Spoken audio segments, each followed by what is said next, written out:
Hey guys.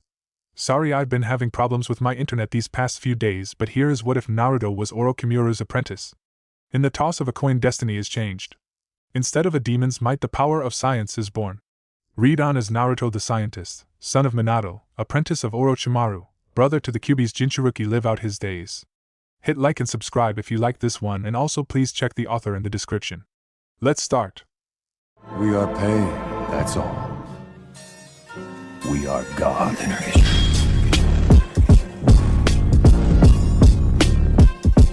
Chapter 1. Lightning streaked the midnight sky as howling rain battered off the glass window. The dismal weather provided a perfect setting for the events that may have to transpire on this night. A stream of street light illuminated a figure sitting at his desk with only the power of a desk lamp to help him read through his papers. Minato Namikaze, Yondaime Hokage of Konohagakure, and in many ways probably the greatest Kage in history, had been through a lot of things in his lifetime. He had fought and killed an entire army, including their most powerful shinobi, with a single jutsu. The blonde man had faced down and sealed the mightiest beast in all of the elemental nations, the Kyuubi no Kitsune. With the assistance of the Hokage that had come before him, he had trapped the beast in the body of his own daughter.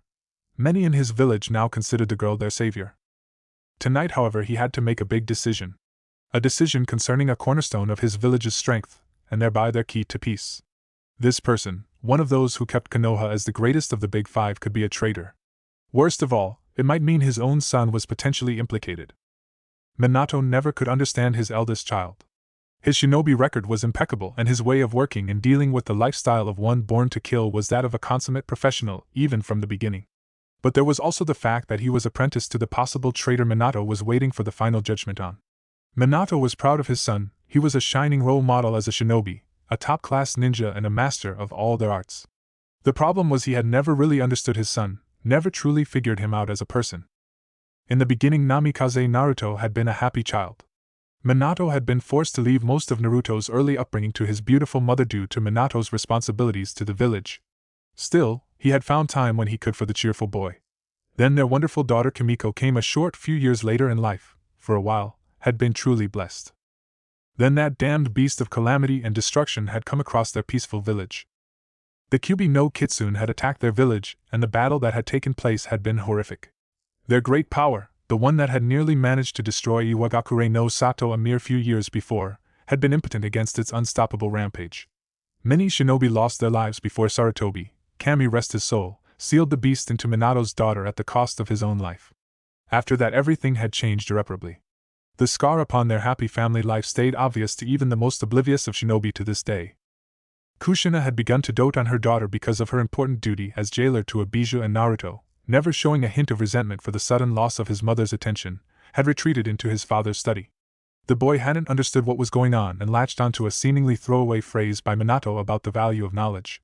He had, only 6 years old, begun to look through the books in there, desperately trying to comprehend it. It would have been impressive, even awe-inspiring, had not it been so terrifying. The boy had shown a deep mania about it, eating or sleeping only when forced to, and with Kushina so obsessed with tending to her daughter's every last need, Naruto had been forgotten.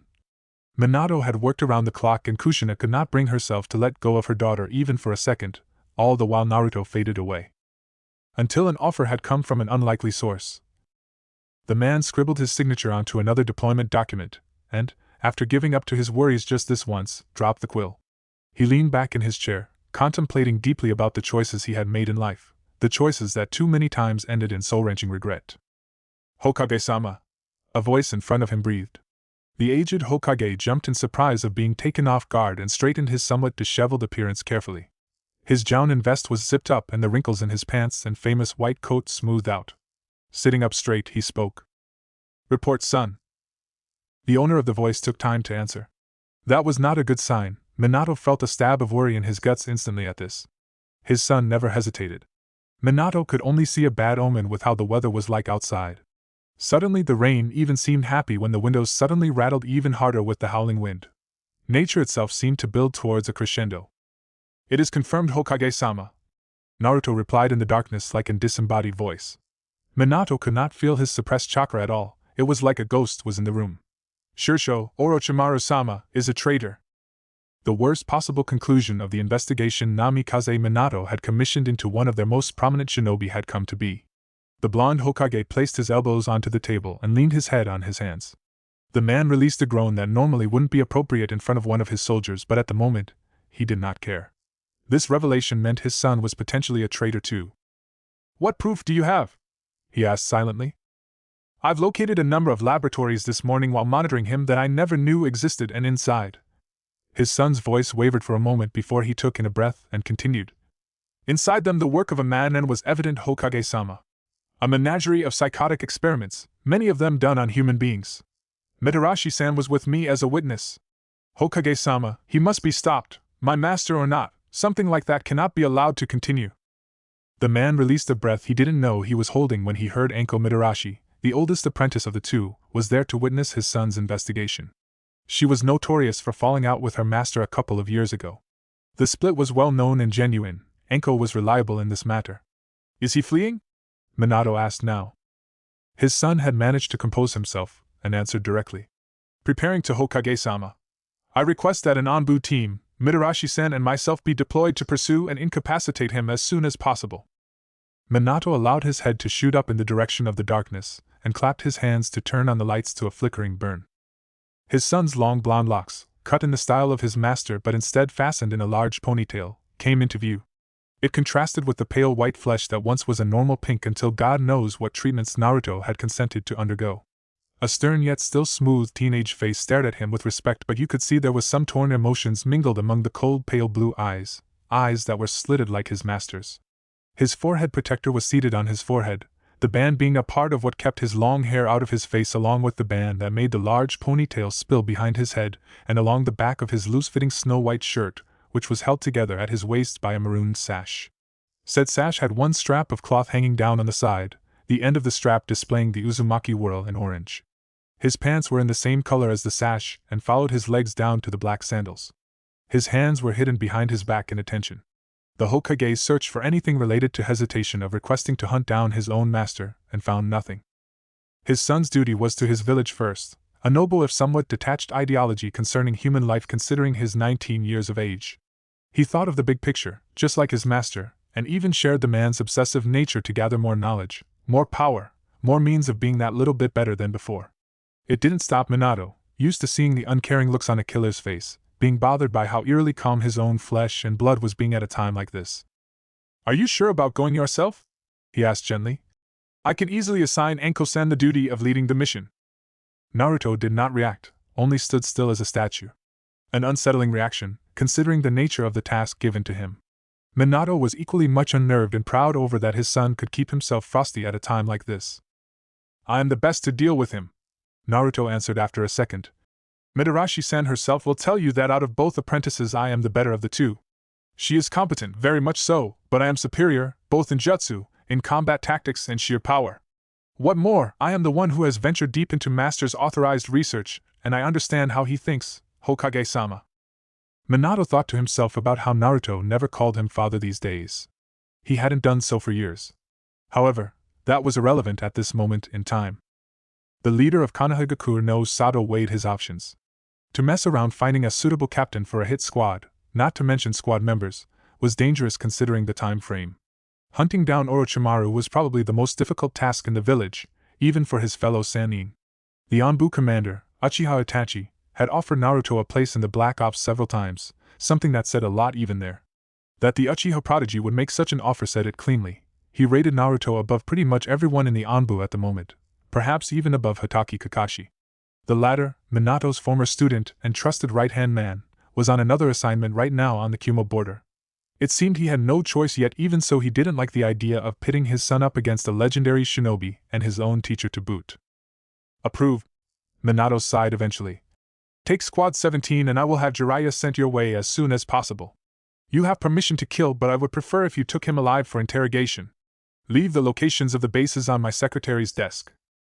"Yes, Hokage-sama," Naruto said, immediately moving out. He spun around and was on the way out of the door within seconds. Minato only barely had time to give him a few last words. "Be safe," he said gently. His child never had the chance to reply. Minato sat back into his chair, swinging it to look out towards his village, the place he had spent his whole life protecting. Too little said and actions that he wished he could change dominated his thoughts until the call he received hours later told him just what the outcome of the battle had been. Dashing through the last of the trees of the forest, Namikaze Naruto was approaching the field he had agreed to meet his master in. Barely 30 minutes ago he had organized his squad for the upcoming attack. Training Ground 79, a grass-covered field of sandy soil, the grass sparkling slightly from the slight rain illuminated by the dying streaks of lightning. Here and there large, proud trees stood, planted here over 100 years ago by the first of the Hokages. This had once upon a time been the Sanin's playing field, back when Kanehigakure no Sato was younger, still a fledgling village, albeit a powerful one. It was ironic, considering what soon would come to pass here. Orochimaru was the only one amongst them who still used this place to teach or to train. Under the inky cloudy sky, now that the lightning was finished, all Naruto could perceive was his master's chakra signature, deep in the darkness just to the south of him. The man was in a perfect position to ambush his own apprentice if need be. Naruto stopped moving at top speed now and instead assumed a brisk walking pace, heading directly at Orochimaru. "Well, Naruto-kun," Orochimaru said from seemingly nowhere. As always, it was with some playful affection. "What is the news?" "Sure, Naruto greeted neutrally. "Otosama has figured out that you are responsible for Yamato-senpai and the artificial bloodline baby experiments." He listened for a reaction and smirked to himself, knowing he could not be seen in the darkness. He was rewarded with a quiet, snake-like hiss. "He also seems to have somehow worked out the connection between the labs and the outskirts of Fire Country and you." Of course, that was only the laboratories Naruto actually had mentioned to the Hokage. There were plenty more he had failed to mention. Like for example where Shursho kept the hard copies of his notes. Those old underground route stations did come in handy, especially since even the Nidaime had been kept in the dark when they were constructed by Danza many years ago. That was of course before the Uchiha police and the rest of the Anbu walked into them and slaughtered every one of the root members who refused to surrender on orders from the Yondaime. Those tunnels went so far deep into the soil that nobody even heard the battle. Danzu, the treasonous master of root who had performed countless bloody deeds motivated a deranged kind of loyalty to Konoha, had died at Itachi's hands. Naruto waited for a response, the silence hanging uncomfortably over the mood for a long time. The old man was also leaking a very diluted amount of killing intent just out of sheer frustration. The moon had come out briefly and further vanished into the cloud cover 3 times when his master spoke again. It seemed his plotting master had come up with a solution. "I must leave." The blonde had expected this solution. He may have hidden his fear, but Naruto knew Orochimaru was not the type to stay and die for his beliefs. "I will go first to our main hub in Oto, and then 2 days from now you will follow behind with all my data." Naruto smirked again. This was going exactly to plan. One more push. He could barely sense Enko coming in from behind, and if he struggled to do so his master, who did not know who precisely to look for, would not notice her. She was already briefed about the situation, knew to make the Anbu team wait further back until they were needed and to let the act he was supposed to be playing go through. Her poisonous hatred of the elder snake Sannin made her see nothing but the eldest Namikaze child's own point of view. "I'm sorry, master," Naruto began, speaking softly, apologetically. This was the climax of months of planning and careful painting of a flawless facade of tormented loyalty and anxiety. Balancing the apparent pain of knowing his master was suspect, and his devotion to Konoha had been hard to say the least. Yet he was standing here now, at the end of it all, and it had come together completely. Only a few more minutes of acting and it would be complete. "What do you mean?" Orochimaru asked coolly, but underneath that there was a distinct hiss that his master only used when he was about to slaughter something. The man barely had time to finish his words before Naruto struck. Drawing his sword, Naruto dashed forwards and was inside Orochimaru's guard in one split section. With a furious swing, he sent his sword in a short, clipped arc aiming at Orochimaru's guts. He almost hit. Orochimaru leaped backwards and snarled with anger, but Naruto was after him in an instant, continuing to press his advantage with blindingly fast slashes and stabs, each of them only being avoided barely by Orochimaru and many times not even that. It was first after over 30 seconds that Orochimaru, with a backflip that helped him avoid Naruto's low swing, could summon his own sword. When he landed, Naruto was upon him, their swords clashing and their faces ending up only inches from each other. "I have not been on your side since I discovered your true nature," Naruto hissed into the man's face. The Sannin stared back at his apprentice, his teeth gritted and his muscles trembling. Then a cruel, mocking laugh filled the air. It was laced with more killing intent than before, almost overwhelming. The old snake had been triggered to bloodthirst, now it was too late to go back. "So you finally made your move, Naruto-kun," the old snake said with a low, gleeful hiss. I knew you'd do it eventually. Your hunger is even greater than mine. Your lies won't help you now, Shursho, Naruto said. Just surrender and let us get this over with. Never. The Sannin surprised Naruto by not going into a monologue. Instead, he just lunged forwards, twisting his wrist and sending both Kusanagi and Naruto's sword flying before his palm flew at Naruto's chin. Naruto dodged it by contorting his neck in a way that was not only superhuman, but outright unnatural, to avoid it. Naruto returned fire with 2 fingers aiming for the eyes. For nearly 5 minutes, cloaked in the darkness that stopped anyone interfering from outside, Naruto the Apprentice and Orochimaru the Master dueled in pure Hibi-style taijutsu. The blonde and the raven-haired ninja timed their movements to aim for vital spots. Punches that targeted the temples of the head, tensile fingers with elongated fingernails that tried to gouge out eyes, strikes aiming for pressure and tenketsu points, grasping, cobra-like lunges at the esophagus to tear apart the delicate organ, kicks flying towards the crotch or to savagely damage ligaments. The style was all about incapacitating and killing through the weakest parts of the human body. Naruto was eventually forced back by a kick to the chest, taking the air out of him. His cheek was slashed by a follow-up attack meant to blind him. This was pointless. There was no more to be gained from this. Orochimaru wouldn't leak any more information as it was. Naruto redistributed the chakra to his feet and pushed himself back a few meters to gain some ground. Already winded, Naruto-kun? Orochimaru gloated as Naruto landed several feet away. Still, the man's blood was on Naruto's hands and feet, so the snake had to be wounded somehow. The unrelenting darkness made finding out nigh impossible. Still, his cheeks, forehead and thighs had been struck at least twice. Naruto could tell that much. I trained you to master Hibi, something even Enko-chan couldn't do, and it was supposed to teach you to fight in the dark. Have I been negligent somewhere? Was I too hasty to declare you competent? Naruto did not answer. Instead, he weaved a set of hand seals and inhaled before exhaling a gigantic white-hot fireball. The entire area lit up as the extremely overpowered blast of flame traveled much farther than normal and set the nearby trees ablaze, showing its extra purpose of helping its creator in the battlefield. Orochimaru looked even more evil in the flickering light of the bonfire behind him. His green shirt was torn in many areas, his pale cheeks were tinted red from several nasty gash marks, and even, to Naruto's surprise, on his higher torso one gash could be seen. That was considered difficult for any Hibi user fighting against another one. He had not moved from his position when the fireball had come at him. The snake had simply avoided his fireball by sinking into the ground and then just as easily slipping back out again to avoid the attack. It was a nice combo that had the bonus psychological effect of fooling an enemy into thinking he had just withstood the attack. Shame, Orochimaru was fighting his apprentice.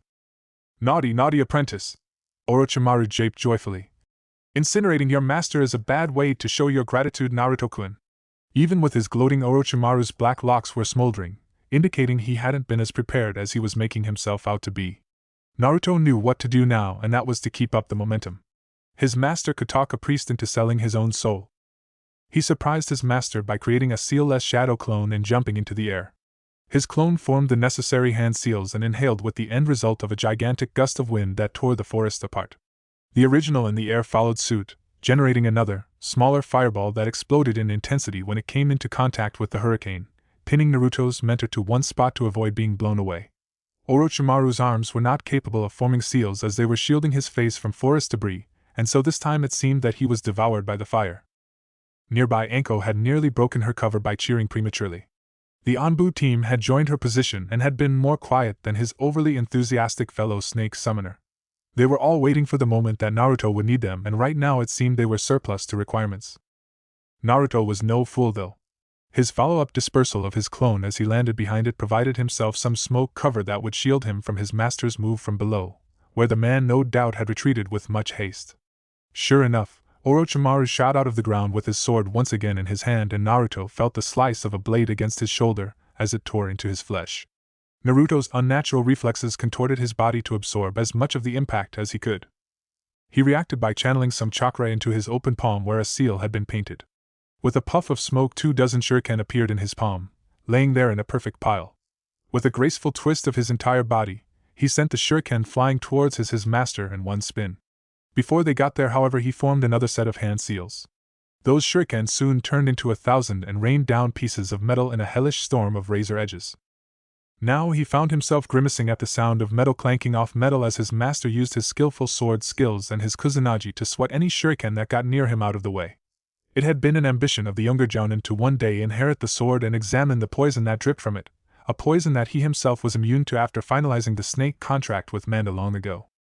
Naruto used the man's preoccupation with the shuriken to cover him while he flung his arm towards his sword.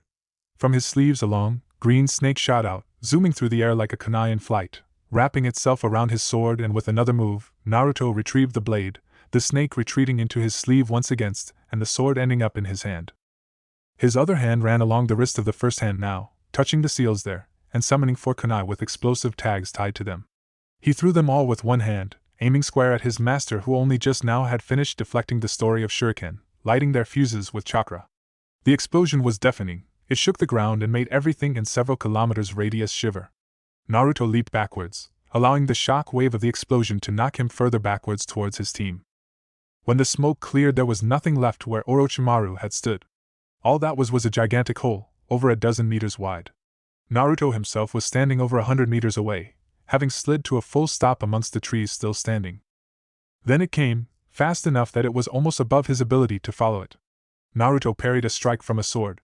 The blur landed above him, and the blonde was made to spin slightly to almost float directly along the path of the sword stab meant for his stomach. Naruto back flipped from his position on one side, using it as a springboard onto a nearby tree.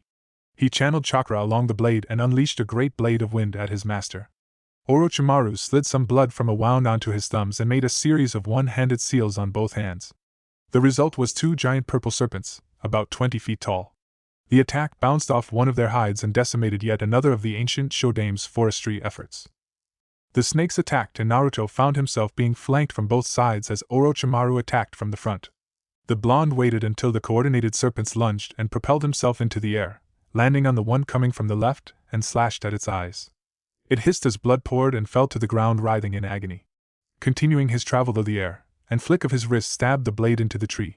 His feet landed on the blade and propelled him towards his master, their blades meeting once again. "Surrender," Naruto said through clenched teeth. "It's over one way or another for you."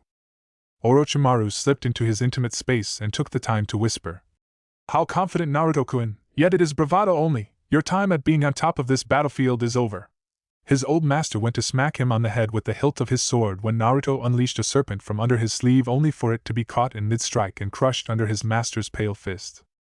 Naruto felt himself being pulled forward and into the path of the Kusanagi. Crimson splashed over his eyes as it penetrated his shoulder.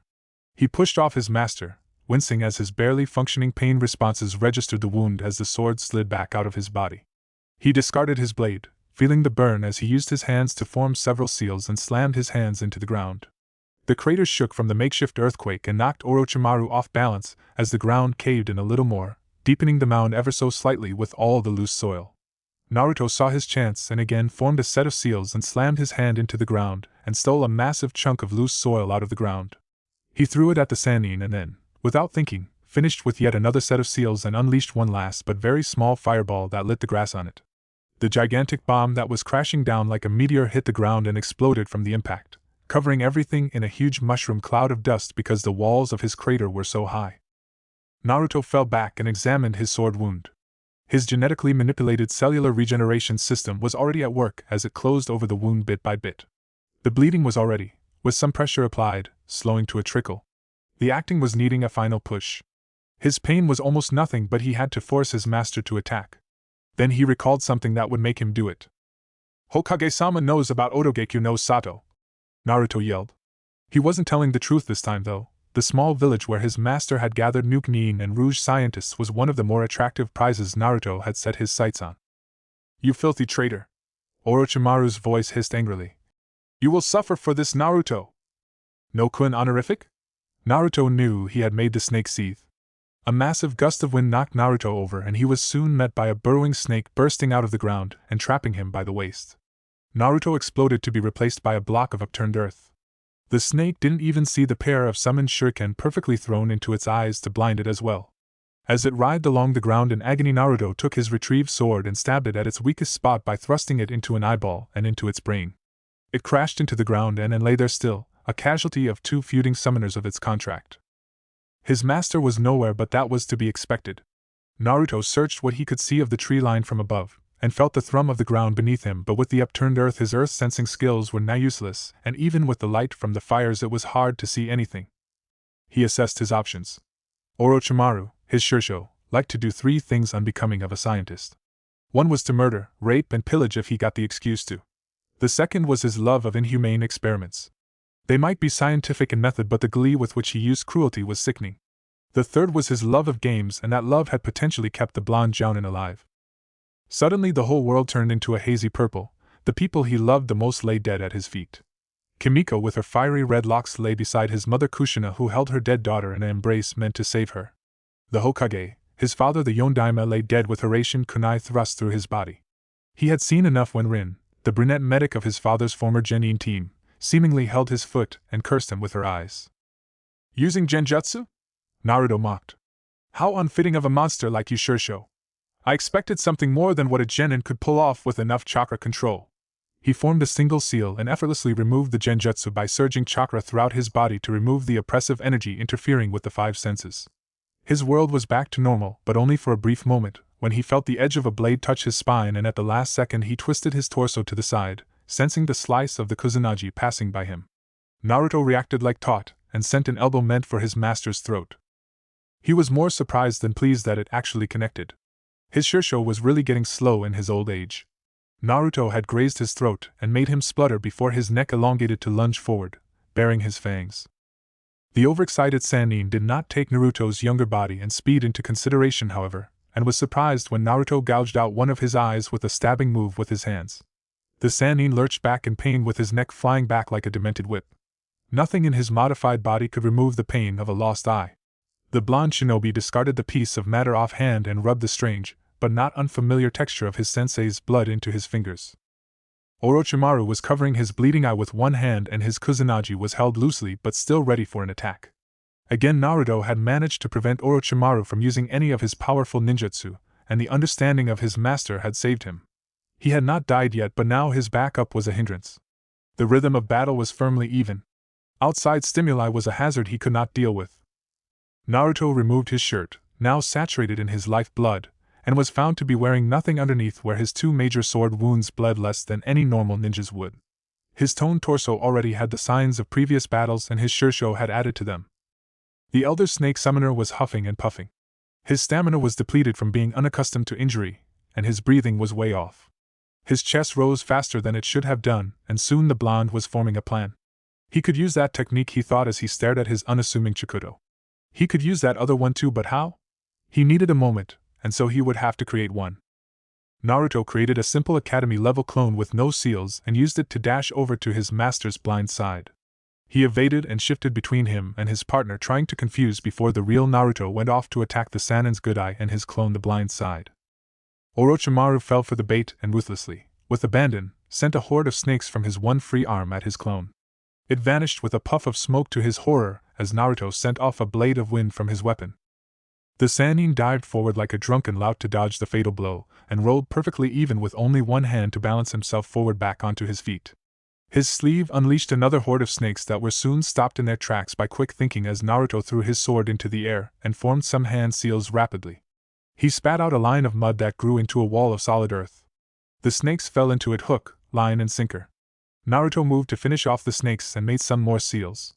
The wall became a dome and imprisoned the serpents, creating an odd sight as a dried lake and a bump that might have been the grave mound of an ancient sea monster.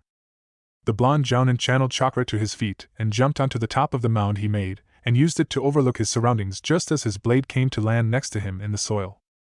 Orochimaru didn't even bother hide his ire at the treatment he was suffering. His gouged eyeball was now revealed, and it was comparable to the throat of a snake for seemingly how fleshy it looked now. It was nothing but a hole. Blood flowed freely, like a demonic waterfall, down to his forked tongue that lapped at the blood absent-mindedly.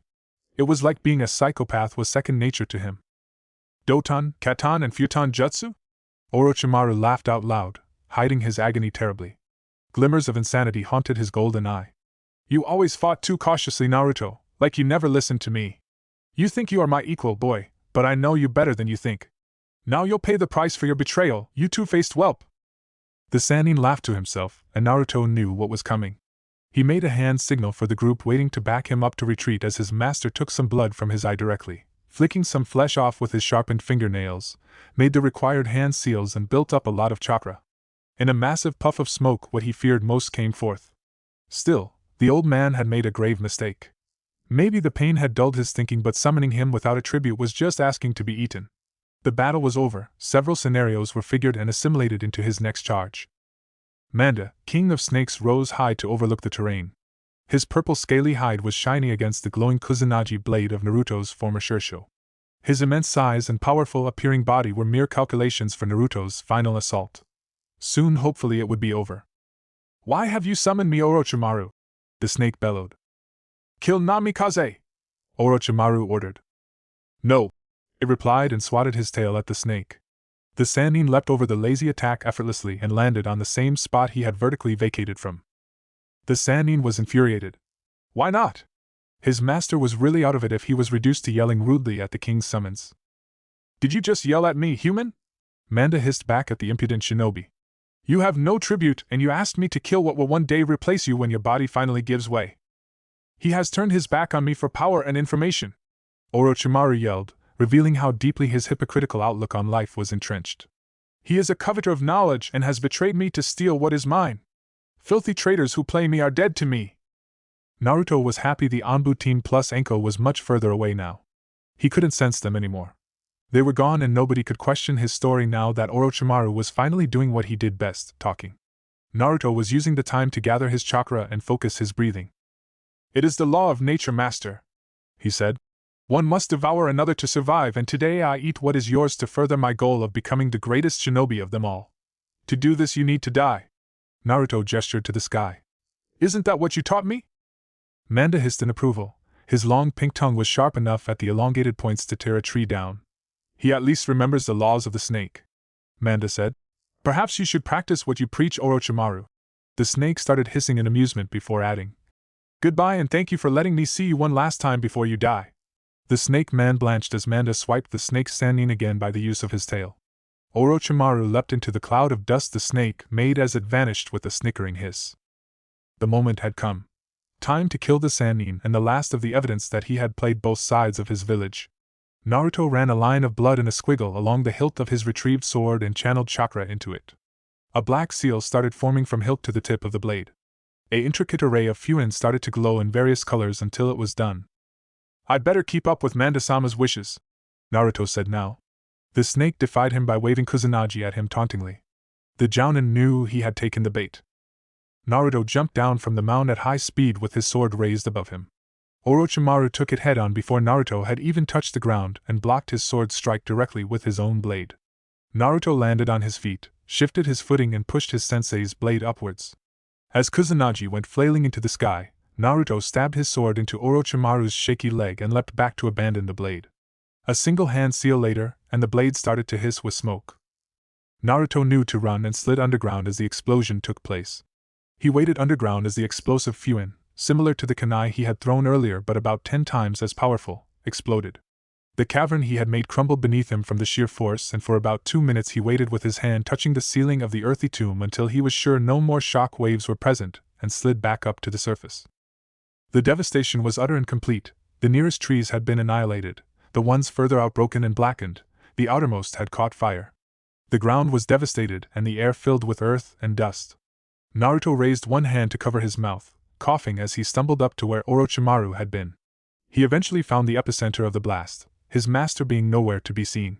Only Kusanagi could be seen, the blade jutting out of the ground, proudly, defiantly, without any scratch. As if some strange quirk of fate, at this very moment something landed next to him. Naruto turning to look at it, and he was almost amused when it turned out to be his master's head. The head must have been torn off by the detonation and flung into the sky. Picking it up by the hair, Naruto held it up to look his master in the eyes one last time. The dead, unseeing eyes had understandably lost their manic, vicious glow, and the head was torn off right at the start of the neck, leaving even the underside devastated by the blow. Thus it ended, Naruto said, leaning his head to the side a bit as he spoke to his master. "Had you hoped for more, I wonder? I will admit it was anticlimactic." With that, he fell silent, discarding the head after a while. Instead, he walked over to Kusanagi, retrieving the blade and feeling the weight of the legendary weapon. This was one of the prizes he had sought, a masterfully created blade, as valuable as a minor nation and as deadly as its army. Naruto let his body collapse at last. He hit the ground harshly but still reasonably upright. He finally examined his wounds properly, and was pleased nothing truly incapacitating had happened to him. The wounds were deep, but they were at least closed, and that was always a good thing. He just need to get Rin to heal him up and check his vitals for any anomalies, and he would be all right in a few days or so. The real challenge started now. He could sense the Anbu team plus Anko as they were now all freely displaying their chakra signatures. He knew that he had to get along with his plan. Orochimaru of the Sanin's data was quintessential to retrieve. Next was convincing the village not to restrict his shinobi license to keep him in Konohagakure no Sato's perimeter. It would put everything back months as he was analyzed over and over again by the interrogation bureau. He had to play his position as the Hokage's only son to the maximum. Naruto! Anko appeared in a blur next to him. She had this rare concerned look on her face that was ambivalence with the shit-eating grin plastered on her face. Her eyes were watering from happiness or from simply being pleased he had survived when she would have died fighting their master. Are you all right? Some minor wounds, Naruto said. Maybe a few broken ribs, but I can't be sure. It's my dulled pain receptors. Anko nodded, but she didn't really understand. Her parents had been still alive during the first few years of her apprenticeship, and they had banned Orochimaru from messing with her physiology at the time when it had to be done. Later in life the modifications would simply kill her as her body would have lost the malleability needed. Naruto, however, had managed to convince his mother that the alterations were all part of being an apprentice, and she had reluctantly relented. Namikaze-sama. A woman with purple hair and the garb of an Anbu with a cat mask on landed to the other side of him. Her team flickered in moments later and formed a protective circle around him. We'll report back to the Hokage. Anything you want us to tell him? Report to the Yondaime that the mission is complete, Naruto said. The traitor is dead. I will be there shortly. Have Heisei-rin report to me. She's aware of my medical needs. Can you handle a Shunshin Namikaze-sama? A younger male with the mask of a boar sat down and began the green chakra of medical jutsu until Naruto waved him off. It is just first aid, sir. It would have little effect, Naruto explained. My body has been altered, normal medical jutsu are useless. Rin-san is about the only one who understands my physiology. Naruto pulled on Anko's wrist with his bloody hand and waved his kusanagi at her. She understood his intentions and poured chakra into the blade. Naruto commanded mentally for the blade to shrink down to the size of a kodachi and slipped it into a hole of his trousers to make a makeshift sheath. Just then a very large toad, orange and packing a long nodachi-style blade, landed right in the center of the clearing just next to where Orochimaru lay dead. The old man kneeling on top of the natural enemy of the snakes was late as usual. Only his sister's godfather Hatake Kakashi was more tardy than the man who just had shown up. But he was a Sannin still and also his godfather. The look of remorse aimed at the blonde was not completely unexpected. The man and the dead Sannin until recent times had been extremely close. Jiraiya had used Orochimaru as his confidant until Orochimaru took training Naruto Namikaze so seriously that both of them rarely were far from the other. Naruto put on a neutral face when he stared back. His blue eyes were colder than ice. Jiraiya-sama, he said calmly, knowing that his godfather was conflicted. The man leapt off the toad and landed next to him. Anko was already ready to spring into action. How did he die? Jiraiya's deep voice asked. The man was torn inside, that was to be sure. His eyes were filled with grief and tears. Such emotions were things that Orochimaru had taught Naruto as soon as he began his training to be irresponsible. Mourn in private, not on the job was something he had heard a lot until he made genin and truly understood what the Elder Snake meant after his first mission to Kuma no Kuni resulted in the 10-year-old genin slaughtering a whole village of bandits. Do you have to ask that now? Anko snapped. The toad Sannin nodded and his toad exploded into smoke to vacate the area. I want to know how he died. Jiraiya stared at debris around them, the corpse. What sort of jutsu does this? A Furin, Naruto answered, croaking for real as some blood spilled out of his mouth. His injuries was a lot more serious than he thought. The Sannin seemed agitated at the answer. A high-yield explosive Furin on my sword. I stabbed it into his leg. There's only pieces left of him now. If you wish to see it, the head should be over there. Naruto calmly described how he had ended his teacher's life. The Sannin was stiller than the leaves in the trees around the crater now. Then, without warning, Jiraiya grabbed the injured blonde by his arm and tore him up to stand face to face with him. A snake shot past Naruto's neck from behind, and its large head snapped at the Sannin in warning. Was there no other way? Jiraiya asked. Naruto remained impassive. To change roles so quickly would not fool the retired spy master. There were, however, this was the safest option. The Sannin shivered, seemingly frozen from the drizzle that had just started. Then, without warning, he punched Naruto clean across the face, showing it was anger rather than cold. Naruto's neck slightly elongated and snapped backwards just in time to see Anko's enraged features scream and to order her snake forward. Naruto caught the serpent's neck and furiously shook his head at the thing as he pulled his head back into position with the Sannin still holding onto him heatedly. Enough, Naruto whispered. It's a bad time for both of us. Despite what he had done, Shursho was important to both me and Jiraiya-sama. Stand down. Naruto pushed himself off from the slightly shamed old man's grip and fell straight back to earth as his legs had stopped obeying him. Damn! He swore now. I lost too much chakra. Anko, if you could. The woman stopped staring poison at her senior and touched Naruto's shoulder to activate a Shunshin. The last thing he saw was a swirl of leaves. Naruto hit the floor hard as he landed on the red carpeted floor after the Shunshin. His guts suddenly churned and he spat up more blood all over the shampooed present from Kaze no Kuni's daimyo. Naruto! Rin said in shock, and the woman was in front of him in a second, making sure that he made eye contact with her. His eyes were a tad blurry, but it was unmistakably her. The purple stripes on each cheek was unmistakable to him. Her warm brown eyes were wider than normal as she frantically produced acupuncture needles from her pouch at the side of her standard Konohagakure no Sato Jounin uniform and stabbed them into his pressure points. Immediately Naruto felt better and soon was leaning into the protective embrace of Anko from behind. With an internal sigh, he realized that the territory-marking wars had begun again. He didn't interfere and just let them glare at each other. Why did those two women have to be so damn protective? He's hurt, so be careful, Anko snapped. Telling a medical kunoichi of Rin's caliber to be careful was a bit of a slap to the face. She merely ignored her and started muttering familiar terms under her breath like, cellular regeneration will need to be slowed down, and other such things about his closed over external wounds. The Yondaime looked absolutely exhausted. His mother was at his side and she seemed as shocked as Rin, however in her case she seemed only uncertain. He and his mother were not on the best of terms, mildly put, and she seemed uncertain about what to do. The sky behind them was filled with angry clouds that threatened to besiege the world again. His father himself plus the two elders Hamura Mitokado and Koharu Yutane, people who could have retired after the Sandaime perished in the Kyuubi attack 12 years ago but were too stubborn to do so, were waiting patiently. Report, his father commanded. Hokage-sama. Naruto noticed the suspicious looks in the elder shinobi's eyes as he clumsily got to his feet. They were probably eyeing the kusanagi stored in his vest. I eliminated Orochimaru as per instructed if I was unable to bring him in alive. I request that his remains are moved to the Konoha Research Institute. They should be studied, if nothing else, to map out the full extent of my own modifications. Approved. It's not like he's got a family to claim the body, Minato said, ignoring the glasses-wearing Hamura trying to protest. Go to the medical center and get rested up. I will officially appoint you director of the Research and Development Division tomorrow morning. Naruto took a breath. After so long he was in control. I most humbly accept, Hokage-sama. He wasn't in the clear by far, so he kept his answer succinct and respectful. His mother smiled even if the old bats beside her didn't.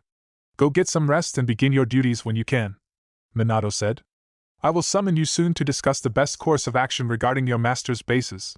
The Yondaime walked right into Naruto's trap. The council members had backed down as always and just looked sheepish.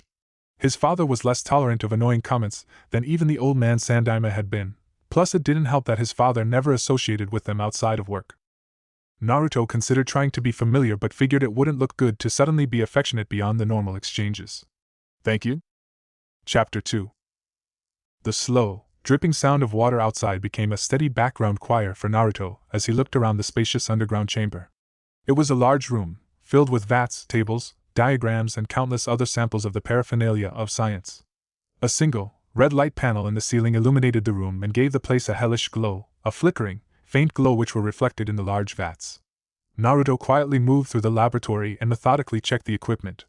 It did not take him long. This chamber was familiar to him, so he could quickly determine that even after nearly 5 years of disuse it was still in good shape, something that gladdened him. The pipes to the vats were somewhat clogged and the place was filled with dust, but otherwise it was in top shape. Some quick cleaning and the place would be back in action. It did awake memories in Naruto. This laboratory had been one of the first places Orochimaru had shown him during his apprenticeship.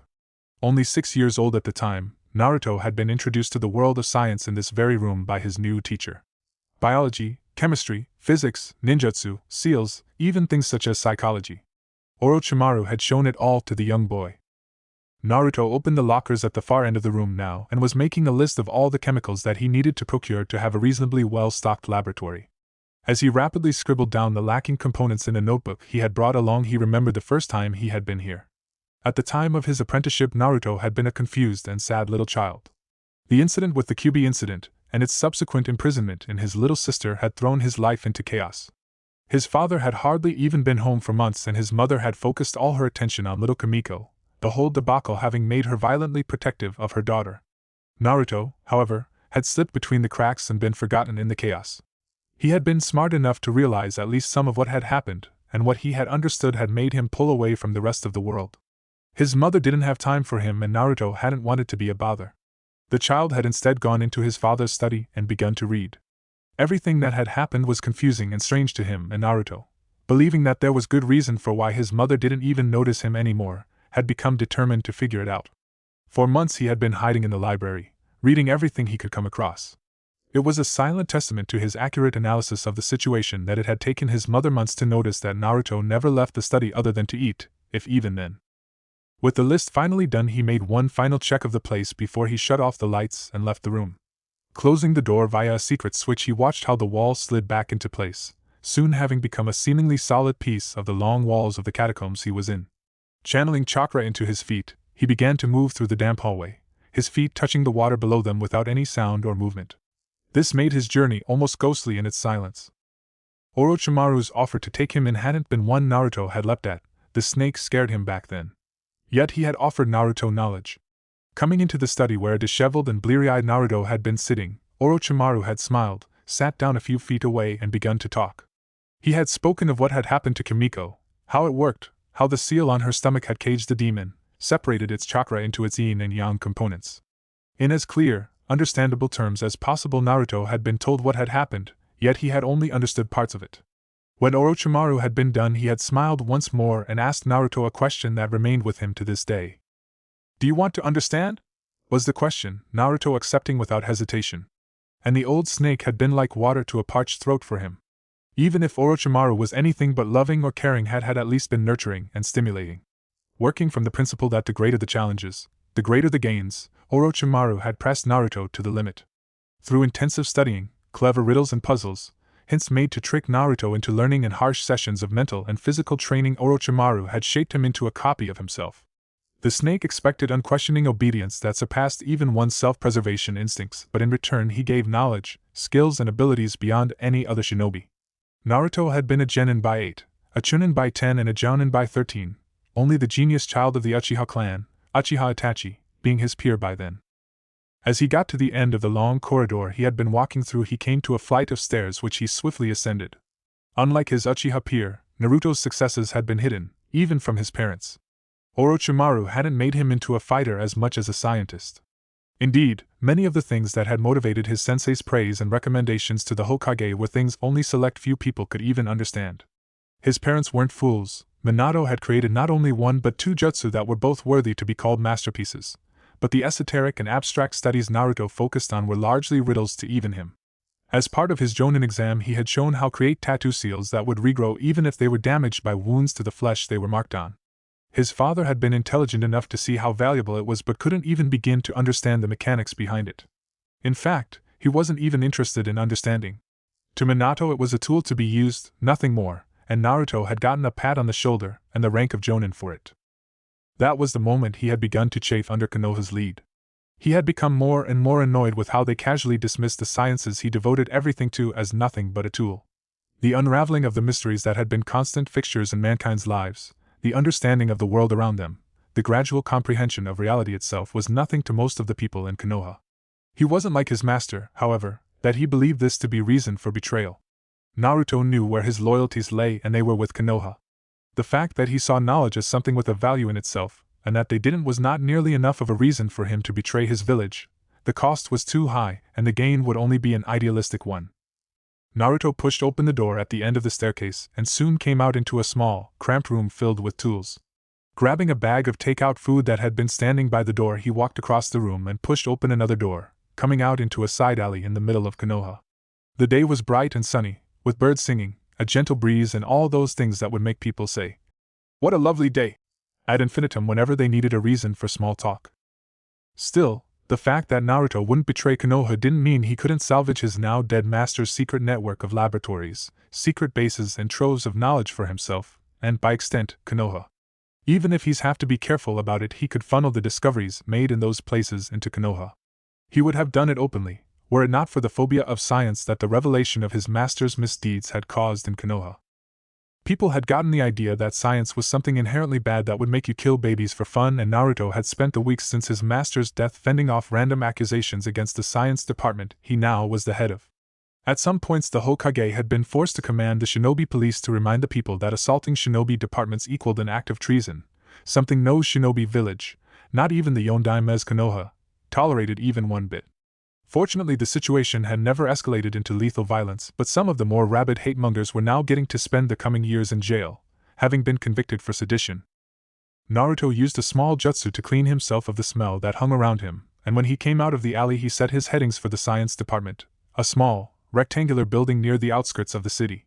His usurpation of Orochimaru's underground network had gone smoothly thus far, and hopefully nothing serious would mess it all up, as too much was at stake.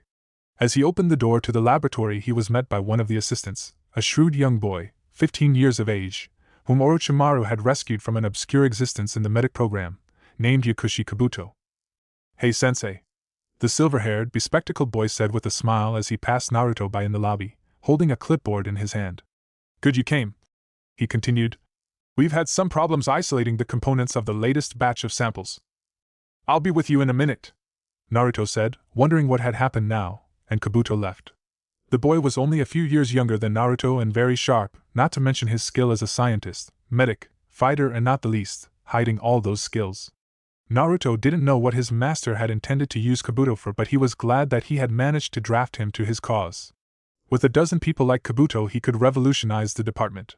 Heading up the stairs he traversed another sterile white corridor and opened the door to his office. Considering that he was the leader of an entire branch of Konoha's shinobi organization, it was a joke. The room was no bigger than anyone else's, about 6 square meters all in all, and with shelves lining the walls, making the actual usable space about 3. A desk with an office chair and a computer stood by the far end of the small room, the latter displaying several windows of data. Naruto put his takeaway lunch down by the computer and grabbed the white lab coat that hung from the hanger on the door to his office. He really wished that they could get some more space. They were cramped like hell here. Putting on the lab coat, he set his steps towards the second lab, where most of the natural scientists working here spent their time. Hurrying down the stairs, he headed left and pushed open the door at the end of the hallway and entered the lab. Naruto tore a pair of rubber gloves from a nearby dispenser as he passed by and put them on with practiced ease. Kabuto was currently standing by one of the large, white tables at the end of the room, slowly twirling a small testing tube in his hand. Several other scientists were filling the room in other places, walking back and forth as they saw to their respective assignments. "So what do you have?" Naruto asked as he came up beside Kabuto. "I've managed to determine the sort of poison. It's a necrotoxin as we thought," Kabuto said. "The real issue is with the carriers of the toxin." "Do you know what it is?" Naruto asked. Necrotoxin meant that it was a poison that attacked the cells and killed them in the area of infection. In its wake these kinds of poisons left nothing but rotting, dead flesh that never recovered. If severe poisonings had taken place, amputations were usually the only recourse. Only the greatest of medic means could resuscitate dead flesh. "That's the problem," Kabuto said. "If I'm reading this correctly, it's not anything inherent to the carriers, it's a pathogen found in their bloodstream." "What?" Naruto asked now, his eyes actually widening.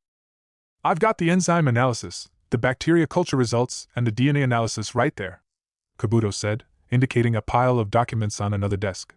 Naruto hurried over and started looking through the papers. Almost the very same day that he had become head of this department, a clan of bloodline users had begun to make a mess in the eastern parts of Fire Country. These shinobi were a bloodthirsty and ruthless sort, seemingly committed to chaos for chaos' sake, and they had left a trail of massacred caravans and villages in their wake. This clan used a strange bloodline limit that involved their blood, which was a deadly poison that had already claimed 3 Konoha shinobi's lives. The science division had managed to get hold of a few corpses and had been working around the clock for a full month now to understand their biology and the poisonous jutsu they used. And if what Kabuto had discovered was true, that had some extremely interesting implications. Naruto had managed to rifle through the pile in a few minutes and sighed when he was done.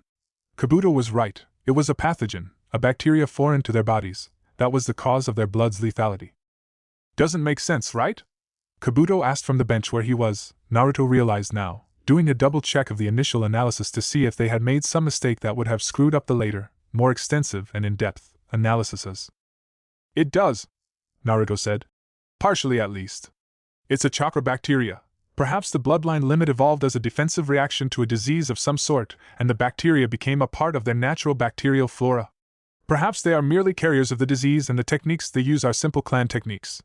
Perhaps their bloodline limit takes the shape of the immunity? That's quite an assumption, Kabuto said. Still, we don't know how bloodline limits emerged to begin with, so perhaps. What's relevant is how we use this, Naruto said. Okay, everybody, he yelled now, summoning the attentions of the rest of the gathered scientists. We've managed to isolate the agent. He went up to a chalkboard and began to rapidly draw on it. It's a blood-based pathogen, seemingly part of their natural flora. This is the chemical composition of the radical agent. In only a few seconds he had finished scribbling a large model of the molecules that formed the radical agents in the toxin. He now turned to look at the gathered scientists, the brightest minds in Konoha. And now we need to use this to create a weapon against them. Antidotes, remove their inherent immunity, airborne agents that'll neutralize it, whatever you can come up with.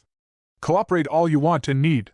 I want a full page of ideas from each lab group within 48 hours. Get to it. Naruto finished.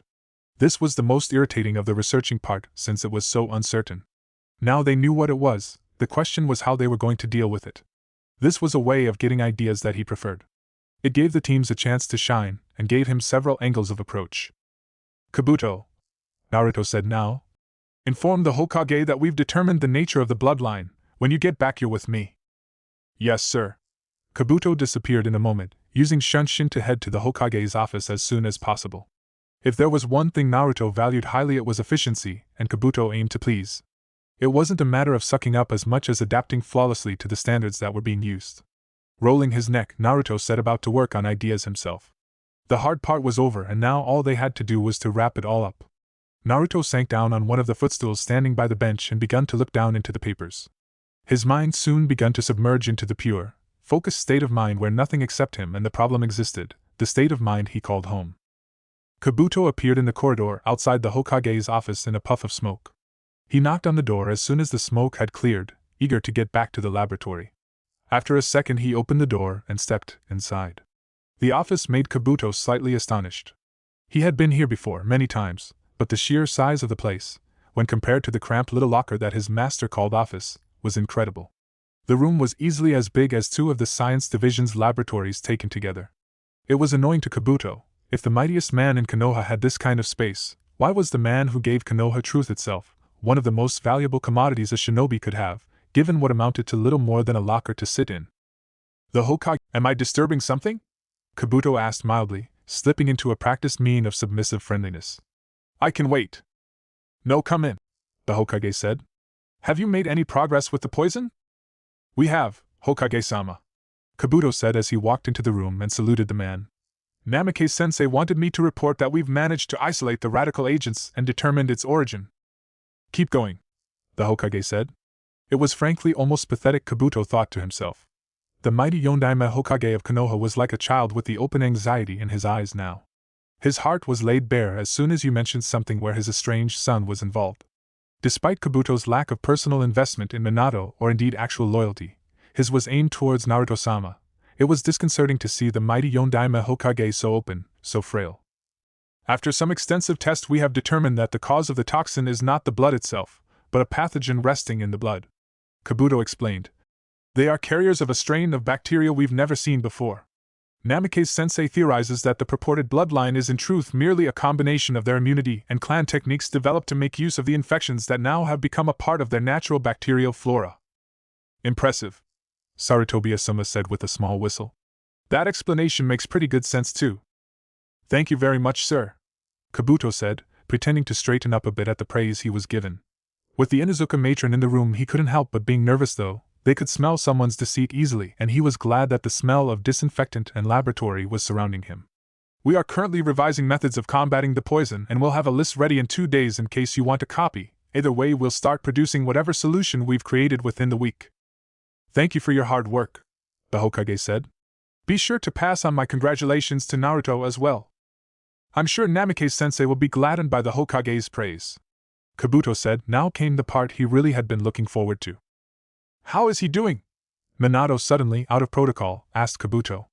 Now the situation had changed drastically. Now it wasn't the matter of a Hokage asking about his subordinate, not the least. It was a father asking about his son, the son he knew he had estranged and felt guilty over. Minato's soul was laid bare to Kabuto, his anxieties and regrets as clear as day. He was going to enjoy this. He's doing fine, sir, Kabuto asked, keeping up the pretense of being a socially inept lab worker. Minato seemed relieved by this, and now Kabuto delivered the killing blow.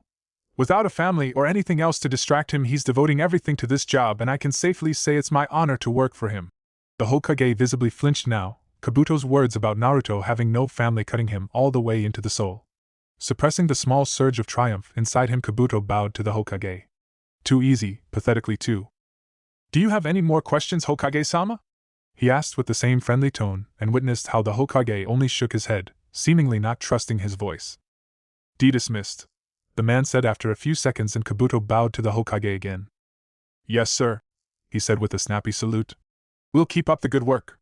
With that, he turned around and left the room with quick steps, leaving a devastated Hokage and 4 jounin that suddenly felt very uncomfortable with being in the room. Kabuto smiled to himself and corrected his glasses as the door slammed shut behind him. Things like these were the bespectacled young man's way to show his loyalty, like how the house cat would leave small presents left on the pillow of his owners in the shape of captured mice and birds. Kabuto wasn't a cat, however. His craft was mental, and with a small guilt trip like that, the Hokage would be much more malleable when funding would be discussed. The loving and sincere Hokage wouldn't be able to say no if Kabuto and his master played this well and could give the man some subtle images of how his son had not only been estranged but sent to work himself to death at a small, underfunded and overworked department. Raising his hand, he formed a one-handed seal to use as shunshin back to the lab. They had a lot to do, as it were, a lot indeed. As Naruto kept scribbling in the notebook he had beside him, alternating between it and the microscope he was looking into, he frowned to himself. The pathogen was much more resilient than he had expected, and as it looked now, they had hit a dead end. Was there no way to kill this damned bacteria? It was almost as if it instantly adapted to whatever anti-agent it was subjected to, either that or it was multi-resistant. Neither option was attractive. That would limit their options immensely. Still no results? Kabuto asked. The boy was right beside him, carrying petri dishes filled with samples of the bacteria back and forth between the oven they used to raise the temperature to the levels where the bacteria would grow faster. Along with the seals marked on the sides of the oven, they could get results 100 times faster than a mere oven would have done. None, Naruto said. It's either adapting or multi-resistant. I'm not finding any solutions at the moment. So you'll wait for the teams to give their suggestions? Kabuto asked, and Naruto nodded. I'll keep mapping the bacteria out, but I'll wait for the suggestions. There's always something you've missed. There is, was Kabuto thought to himself, when Naruto muttered the last words. That small dash of humility was one of the things that separated Naruto from his megalomaniac sensei. He certainly had inherited Orochimaru's pride in his work and his canniness, not to mention his obsessive devotion to science. But unlike Orochimaru, Naruto was obsessed with statistical rigor. Review, revise and redo at the least hint of inaccuracy. Naruto took any misses due to the human factors of forgetting a certain aspect, forgetfulness, absent-mindedness or clumsiness, as a personal insult. Those samples won't grow by themselves, Naruto said now, still looking into the microscope, and Kabuto hurried to the oven. Of course, there was the issue of this. If one didn't perform to his fullest while working with him, there would be hell to pay. So what did the Hokage say? Naruto asked after a few seconds. Yes, Hokage-sama was pleased, Kabuto answered truthfully, his lips curving upwards in a sunny smile. He wanted me to pass on his thanks for our hard work. Not that, Naruto said atonally. I'm not stupid. What did he say? He asked me how you were doing, sensei, Kabuto said now, deciding to drop the facades. What use did he have for them in front of this man? And you said? Naruto asked. He was still looking into the microscope and his hand was gripping the pen. However, he had stopped taking notes, showing he was focusing on Kabuto. That without a family to distract you, you could dedicate all your time to this, the silver-haired young man said. Naruto suddenly gave up a small sound of amusement. Let me guess, his sensei said. You tried to guilt-trip him, did you not? It was all for the good of the department, sensei, Kabuto said, his smile becoming more crooked as he pushed his glasses into position. Naruto looked back at his subordinate now, a slow smile setting over his lips. You didn't think I would have problems manipulating my own father for funding? He asked Kabuto. For a second Kabuto actually faltered now. There was something aggressive about the smile his sensei was having. Killing intent was slowly building and Kabuto suddenly felt nervous. Did I speak falsely, sensei? He asked, trying to keep his cool as a smile on his face. After all, your estrangement is well known and it is not like they have tried to reconcile with you, have they? Had he miscalculated somewhere? Kabuto had been certain that Naruto had seen his father in a less than favorable light. Is that all? Naruto asked, having folded his hands in front of his torso and drilling holes into Kabuto's face with his eyes. Not at all, Kabuto said, remembering one of the things that had made him nervous. Unlike Orochimaru, whose clever manipulations could be offset by his psychotic tics and lust for suffering, Naruto was like a machine, almost overly much so at times. Yet the programming of said machine was a mystery. Kabuto could never really know if the man wanted to play for keeps or hold his cards close to his chest from day to day. We're badly underfunded and overworked, something you can bring up during negotiations for funds. Also, the guilt will make him more malleable for other suggestions, such as perhaps call off eventual investigations into your work. Enough, Naruto said now, a small smile setting on his lips again. This time it wasn't a challenging smile though. Naruto turned back to look into the microscope. Keep up the good work, Kabuto. With a little work this department might just grow. Thank you, sensei, Kabuto said with a small bow. False alarm it seemed. It was not with a little relief that Kabuto returned to the oven to keep an eye on how the bacteria grew. His sensei seemed to really like to keep people on their toes, remind them to not get sloppy. Any thoughts of trying to outplay his superior, like Kabuto loved to do and had done with both his Jonin sensei and his academy teachers, was right out of the window. Naruto, on the other hand, was glancing at Kabuto. The boy was a prize indeed, sharp, clever and wily all at once. Someone like that was someone you could take to great heights and only get good results no matter what. Also, Naruto did have the clout necessary to take a personal apprentice. It was something to think of, that was for sure. Mitarashi Anko has arrived! Naruto nearly shot out of his footstool now as the yell echoed through the laboratory. His reverie was interrupted by the loud yell as, through the laboratory door, Mitarashi Anko came like a whirlwind, sashaying inside with her large coat swirling behind her. A cheeky grin was plastered across the face of his fellow former apprentice of the snake Sannin as she came up to him and leaned on the table behind it. Naruto had turned back to look into the microscope as soon as he could, hoping that she'd go away. No such luck, however. Anko took the microscope and pulled it away from him. Naruto was left turning towards her with a sigh. I think I spilled some infected blood where you have your arm right now, he told her. Obviously it was a lie, but the only way to deal with this woman was a preemptive strike to take the initiative. Anko's reaction wouldn't wait. The woman had been out in the field and fought the blood users. She knew what their blood could do. Her eyes shot wide open as she pulled back in second and swiftly tore off her coat in an attempt to get the supposedly blood-soaked cloth away from her skin.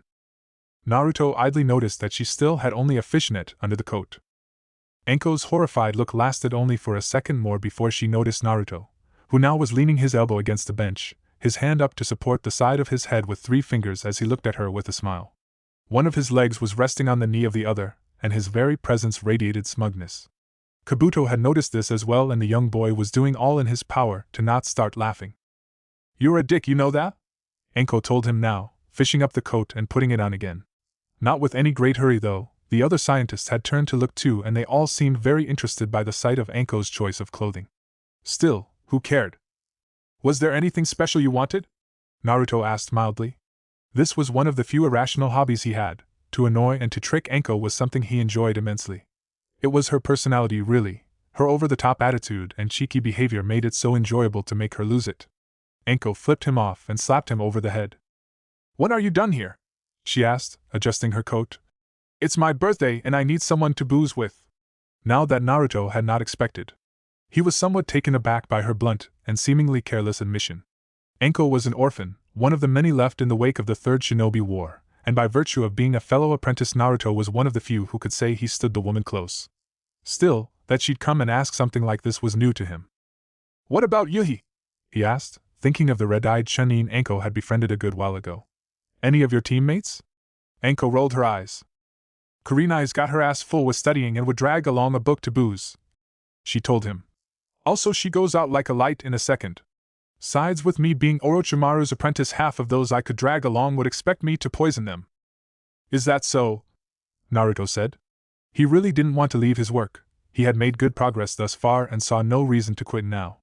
Also, Enko's way of drinking didn't leave much space for anything other than passing out in an alley.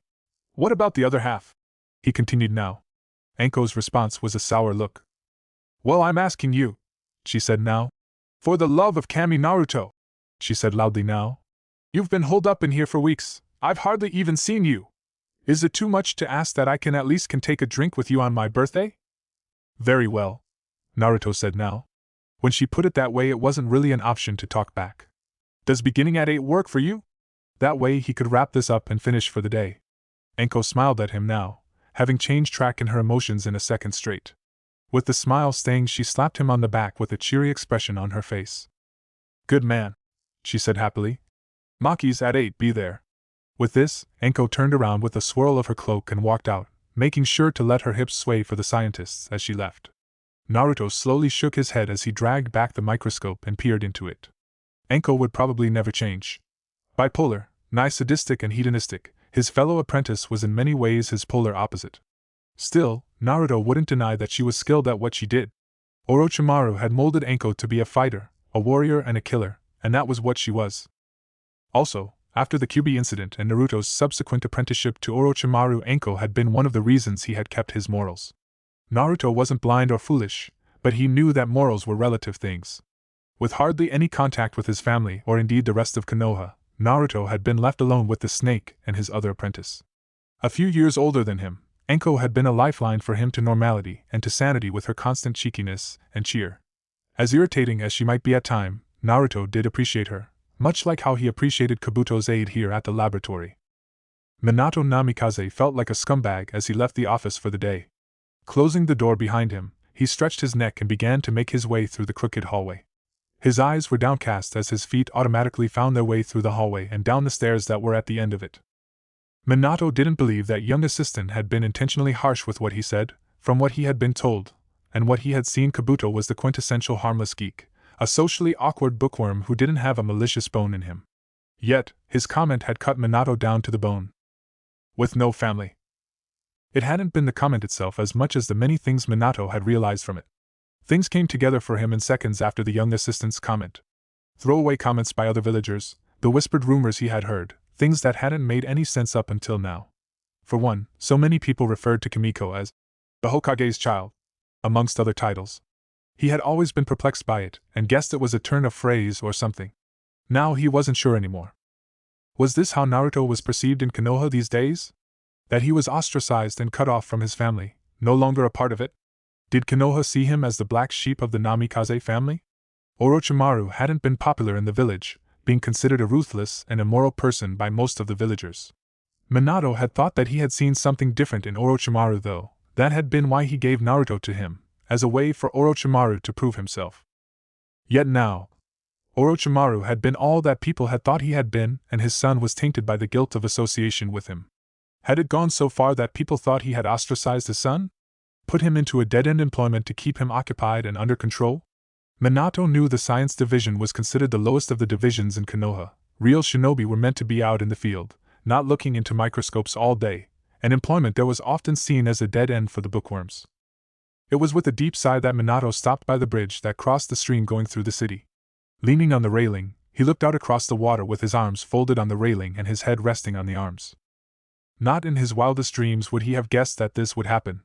Naruto was a brilliant boy. His determination to learn and to improve was the most pure Minato had seen, even back when the boy was a child. His perfect solution, supposed to give Naruto a good sensei and give Orochimaru tighter bonds to this village, had backfired, and it had been Naruto who took the blow. Tainted by association with Orochimaru, his father's hesitation in showing him kindness, his own refusal to be apologetic. Kami-sama, what was his son going through?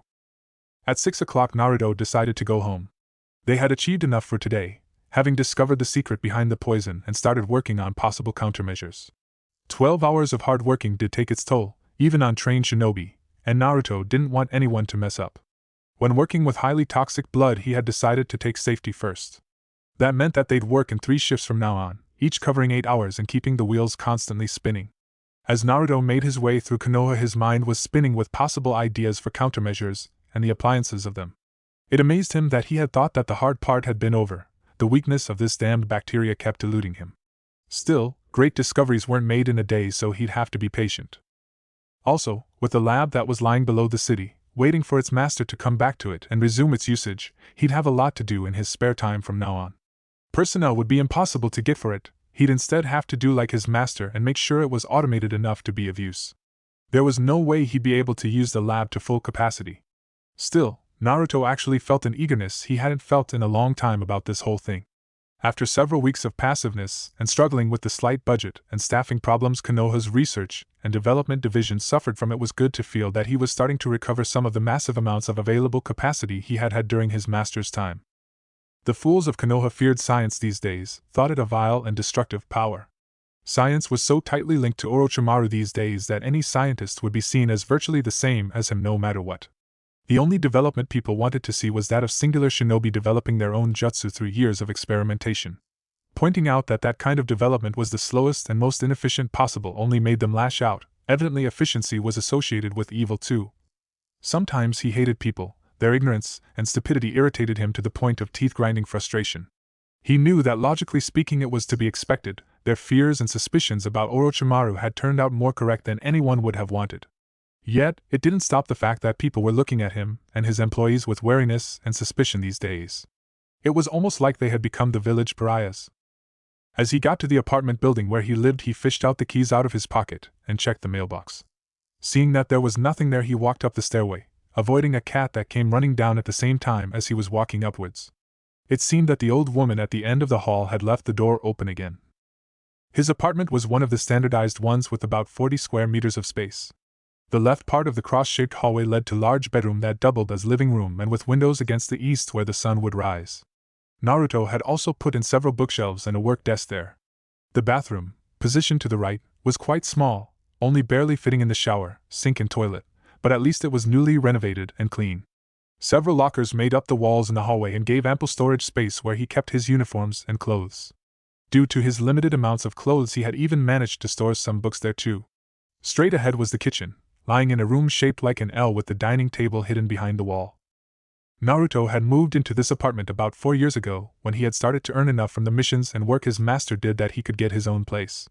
He hadn't been comfortable at home, feeling like an unwelcome stranger in the family where his father was a distant and constantly working figure, and his mother focusing all she had on his sister. When Naruto came to his door, he had only grabbed the handle before he realized something. The door was unlocked. True to his training, Naruto's body tensed at once and his heart began to pound faster as it readied for battle. His mind worked at top speed as he reached into his clothes and took out the kunai and the poisoned saban he carried there at all times. Having pressed himself against the wall beside the door, Naruto held the weapons in one hand and took out a mirror which he used to glance inside the slightly ajar door. He couldn't see anything inside there, but that didn't mean they weren't there. Assassins? Naruto thought about the possible enemies of Konoha and which factions that could benefit from his death. But no, assassins wouldn't leave the door open. A burglar? Was someone stupid enough to break into a shinobi apartment? Yet, when the smell came wafting from inside the apartment, however, Naruto's battle readiness came crashing down in seconds. A groan escaped him as he pocketed the mirror and weapons before he slowly pushed his head into the wall, suddenly feeling so very exhausted. Getting up from his hunching position, Naruto walked inside. Making his way inside the apartment, he went directly for the kitchen. As he entered it, he came eye to eye with a person that currently was seated at one of the chairs at the table. Said person was very small, even smaller than people that age usually was. In fact, this person stood only about 130 centimeters tall. However, the vibrantly green eyes and the blazing red hair did a lot to compensate for the stature. The round face with the whisker marks on the cheek was also noticeable, as were the brightly colored clothes, a kimono-style vest as well as both arm and leg warmers in orange with red details and black bicycle shorts. Finally, the fact that she was currently slurping down a whole can of instant ramen made her impossible to not notice. Namikaze Kimiko, jinchuuruki of the Kyuubi, Konoha Academy student and unfortunately, his sister. "Hey Onaizen!" his sister said with a smile, just having slurped down the last of the ramen she was eating. "How's work?" "Exhausting," Naruto said, blinking at what he saw. The workbench in the kitchen was covered by empty ramen cans. He counted at least a dozen of them. "What are you doing in my apartment?" he asked, dreading the answer. "Mom told me I can't eat ramen at the house anymore," Kimiko said as she went over to the bench and opened another can of ramen which she filled with hot water from the boiler. Shaking it, she then took another can standing there and pulled off the lid, making steam come out. Naruto's sweat dropped. Was she queuing the ramen now, preparing another can while she ate? Seeing that kind of methodical efficiency when something like ramen was concerned chafed with Naruto somehow. So I just figured I'd come here to eat instead. Kimiko finished as she sat down with the new can in front of her. Naruto ended up staring at his sister. This girl was unbelievable. Wait, he said now, rubbing his temples. Run that past me again. Are you planning to use my apartment as a storage space for ramen? Kimiko smiled brightly at him and smiled. It's a perfect plan, she said, her mouth filled with ramen that hung out of it, like a beard. She swallowed before she continued. They won't stop me going here, right? And I won't disturb you since you always work. Everyone becomes happy. Naruto only looked at her for a second before he walked towards one of the cupboards. Suddenly he needed something to drink. When he opened the cupboard where he kept his tea, his eyes suddenly widened as an avalanche came crashing down on him. It was a tidal wave, a deluge, and Naruto had no chance to stop it before it was too late. Gah! With a shocked and undignified sound, Naruto was thrown to the floor as the tidal wave of ramen cans buried him alive. Kimiko shot to her feet with her eyes wide, knocking over her ramen cup in the process. Onaizen! She yelled in panic and threw herself on the giant pile of cans. She began to rummage through it as fast as she could, only to have Naruto's head rise from the middle of the ramen pile. His eyes were glaring daggers at her, and he didn't seem to notice the packet of shrimp ramen that was resting on his head. How many cans did you bring here? He asked calmly, removing the can from his head as he rose to his feet, towering nearly 1.5 feet above his short sister. Like with the rest of his family, he didn't feel any hate for Kimiko. What did feel, however, was a monumental annoyance over her personality. Kimiko grinned with an embarrassed look on her face as she scratched the back of her head. About 200, she said. Naruto hit her now. With his hand he gave her a light hand chop on the head. It wasn't painful, but it was effective. Kimiko flinched and closed her eyes as her head sunk down a few centimeters. Idiot, he said to her. Are you planning to live your entire life on this slop? Ramen isn't slop, Kimiko protested shrilly before Naruto raised his hand again, making her stop. It's a slop consisting of salt and fat, Naruto said. It's the most useless food there is, providing nothing necessary or even healthy. And where's did you put the things that were in there before? He continued, pointing at the cupboard. Kimiko, who was just about to vehemently defend her beloved ramen, was stopped in her tracks now. A confused blinking happened in her face as her eyes opened and closed. For about 3 seconds she looked like an owl before she opened her mouth. Oh, she said slowly. Naruto sighed now and walked over to the sink. Opening the locker below the sink, he peered into the trash can, a sense of hopelessness in him. Sure enough, the tea he had bought a few weeks ago was mashed down into the trash along with the other things he had in that locker. Kimiko, Naruto said as he looked into the trash. His voice was as calm and gentle as it could be, but Naruto could outright feel how Kimiko froze behind him. Come over here, he continued, speaking with a calm and soothing voice. He didn't look back, but he could tell that Kimiko was currently approaching, no doubt shaking like a leaf. Naruto pointed into the bin as Kimiko came up to him, making her look down into the cupboard. The girl silently obliged and steadily refused to make eye contact with him. You see that bag of tea there? He asked, making Kimiko nod. That tea costs about 20 ryo a pound. I had just bought it. At this, Kimiko flinched. Other things too, the crackers, the rice, you threw my food away. As usual, Kimiko never thought before she acted. Naruto could imagine her rushing over here and getting into the house, opening a cupboard and throwing out everything that was there to stow her ramen there. Why, you can take some of my ramen, Kimiko said in a tiny voice. However, Naruto shook his head. I don't like ramen, he said. I like nutritious food, like the food you've just thrown away. Do you understand? It is like I'd replace your ramen with vegetables. Look at me, Naruto continued. Kimiko didn't move though. Look at me, Naruto said again. Now Kimiko slowly moved, turning to look up at him. He was met with 2 giant tear-filled eyes, his sister on the very edge of crying. Her eyes were large and tear-filled, about to spill over, and her lower lip was trembling. A whimper seemed about to spill over her lips. His sister was about to start crying, seemingly having understood what she had done and reacted on this in her usual instant fashion. Naruto sighed before he reached up and patted her on the head, making the girl's eyes widen as she seemed to calm down. Little thoughtless, impulsive and energetic Kimiko, the girl carried her heart on her sleeve and could go from rage to sadness on a moment's notice. As Naruto patted the girl's head, she turned to look up at him and smiled, an errant tear making its way down the side of her face. Kimiko wiped it away with her sleeve. Sorry, Onaizen, she said sheepishly. Do you want me to pick it up and clean it off? You take the ramen cups, Naruto said. And stack them properly this time. Kimiko nodded and Naruto reached down into the trash bin, feeling very grateful for the facts that all those things had been in sealed wrappings and that he just had taken out the trash yesterday. It was then that he heard the eep from Kimiko and looked back to see what had happened. Kimiko's ramen cup had been knocked over and the broth was now covering the entire table, drenching both it and the floor in broth. Naruto didn't even react now, only pulling back to get the rag from the sink. Glancing at the clock, he saw that he had about 40 minutes left before he was supposed to be at Maki's. He just hoped that he could clean this up too without Kimiko causing any more chaos. Chapter 3. Having managed to chase Kimiko out of his apartment, Naruto had gotten himself a quick something to eat and showered. As it was now, however, he was forced to use Shunshin to get to Maki's in time, having left the apartment with only 5 minutes to spare. Thankfully, Kimiko had not set the apartment on fire, and as soon as she had stacked the ramen, he had chased her out. When she had asked what he was doing, all he had had to do was to mention Enko, and she had instantly fled, slinking out of Naruto's apartment like a greased weasel. Kimiko and Enko had met 2 times before. Both those times the woman had terrified Kimiko to the point that the girl these days would be frightened by the mere mention of her name. Especially the second time came to mind. Kimiko had called a by then 18-year-old Enko an old lady, provoking Enko to chase Kimiko halfway around Konoha with a kunai in each hand. It was with a huge jump that Naruto reached one of the taller rooftops in Konoha and looked out across the city. Looking down, he could spot Enko standing by one of the walkways hanging over the main street. The unique thing about the bar she had told him to come to was that it was located high above the streets, at a place that was impossible to reach unless you were trained, i.e. a shinobi. The owner was a well-known eccentric, but the shinobi-only clientele was appreciated by many people. Naruto got down on the street with one accurate Shunshin, appearing in a swirl of leaves right next to Enko. Enko turned to look at him, surprised but not startled by his sudden arrival. Looking down at his watch, Naruto saw that he had arrived on the second. Right on time, he said as the leaves finally dispersed. Enko blinked before she started to laugh. A bark of Enko's trademark laughing, a low semi-chuckle, could be heard from her as she looked at him. Good grief, Naruto, she said.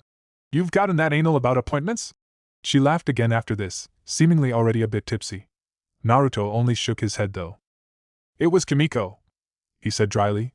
She had broken into my apartment to store ramen there. In about 5 minutes she wrecked half the kitchen and I had to clean up. Enko stopped laughing now. For a second she looked at Naruto with a strange look on her face before she began to laugh again, this time almost howling with laughter. Enko's almost malicious laughter rung through the streets before the young woman could recover and took a deep breath. Holy shit, Naruto, doesn't that brat ever grow up? She asked, provoking Naruto to shake his head. I'm seriously starting to wonder about that, he admitted as they both leaped high skywards and landed on the board that formed the porch for the bar. Deftly balancing on it, they both headed into the inn.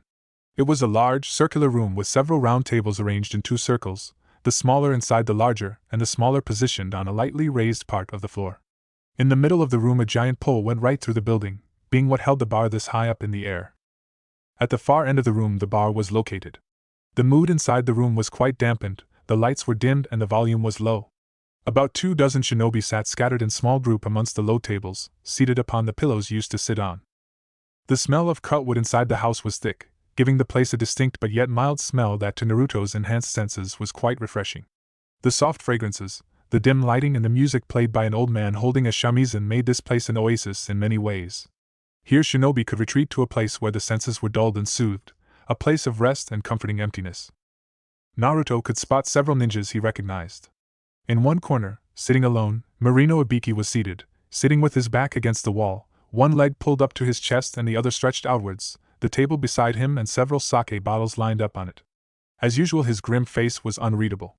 Further away, a group of shinobi were discussing something over Maki's special, a giant bottle of sake easily about 2 liters big. Naruto could recognize Shirani Ginma, Yamashiro Aoba and Namishi Rado amongst the group. Enko plopped herself down on one of the lower circle tables, making sure she took a space with a window down towards the village. She looked up at Naruto and grinned as she made a gesture. You go get some drink, she said cheekily. I'm the birthday child after all. She leaned back against the wall now, folding her hands behind her head and crossing her legs. Leaning back like this, she raised one eyebrow and looked at him expectantly. Naruto put down his jacket by the table and headed towards the bar. Well, there he was met by the old and almost infirm Maki, the woman who ran this place. How the old woman kept getting up here was anyone's guess. She was old enough that jumping was impossible for her. Hello there, Namake-san, the old woman said politely. What can I get you? 2 bottles of sake, Naruto said, thinking about how Orochimaru had given them sake several times. The man had meant that they'd have to be able to master anything adults could in order to master infiltration missions. Naruto had been capable of drinking sake easily at the age of 12. Still, it was first now that he had started to consider it a relaxing pastime. Warm? The woman asked, and Naruto nodded.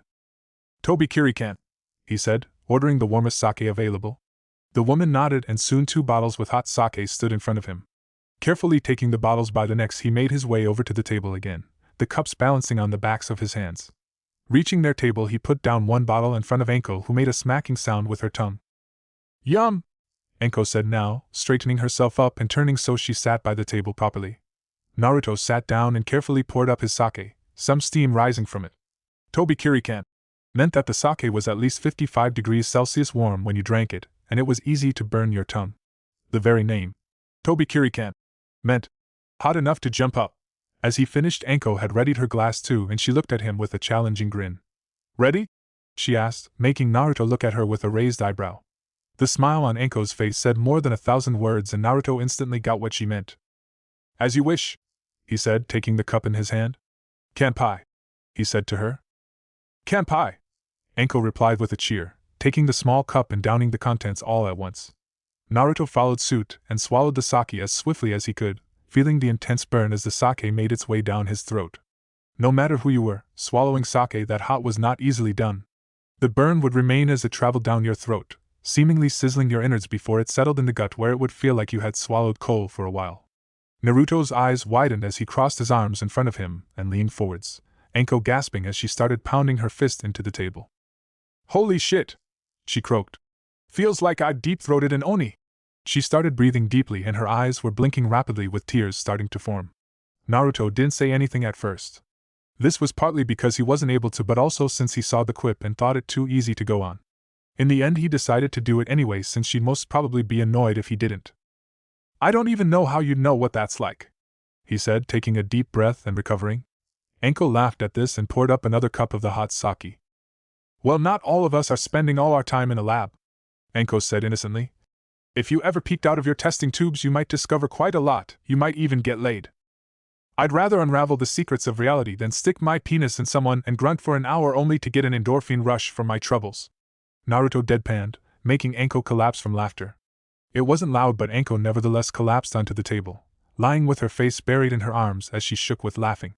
It took a good while before she could look up at Naruto again, her face red from laughing now. You so have to get laid, she snickered as she took her sake glass and swept it in one deft move. Naruto followed suit, and yet again the burning sensation made him tense up and choke. As he recovered, he looked up at Enko and sighed. I have gotten laid, he said. Didn't you know that? Enko blinked now, looking at him.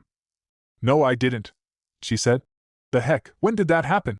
She looked genuinely surprised now. It was 3 years ago, Naruto explained. Orochimaru wanted to complete my infiltration training and dragged me off to a brothel in the capital, quite a high-class place too. He grabbed hold of one of the older prostitutes, somewhere around 30 I think she was, even though she seemed younger. He told her to show me what it meant to be a man. 1 hour later it was done. Apparently I am a natural. Naruto spoke of the whole thing with an utterly disinterested voice, and took a small sip of the sake. This actually works better at small sips, he added, looking up at Enko. Suddenly the woman fell forward again, her head smacking against the table. So you were a virgin who got to screw an experienced high-class whore, she whispered. You last for a goddamn hour, and you act like we're talking about the newspaper deliveries after that? Enko was suddenly almost frightened by Naruto. How the bloody hell could that boy remain that impassive? She looked up at Naruto only to see him shrug. It was enjoyable, he said.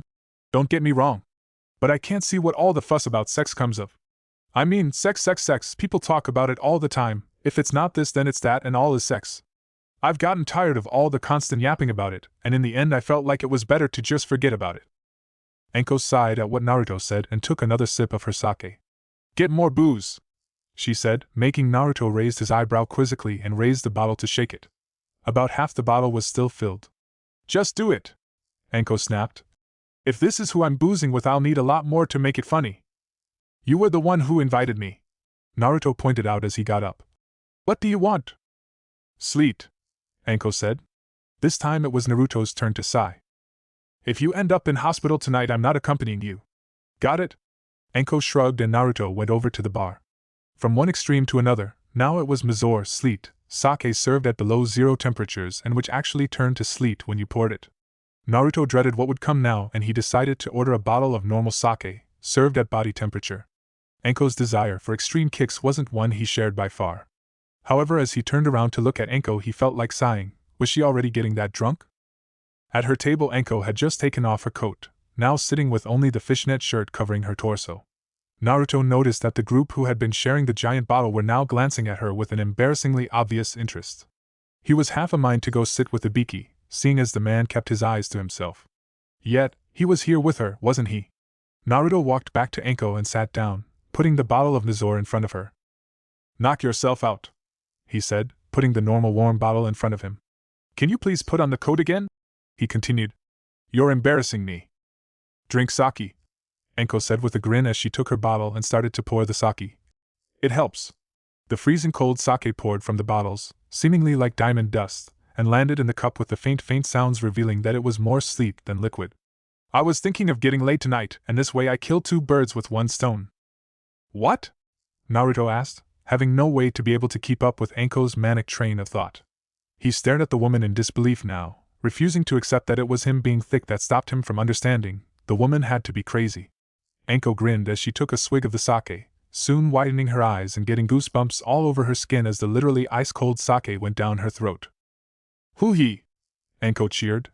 This feel like going down on you. No, Naruto said, cutting Anko off. I know what you are going to say, don't say it. But, Anko begun now, blinking as her lips began to curve upwards at the grim face he was giving her. I said no, Naruto said, this time more forcefully, and with a glare that drilled into the woman.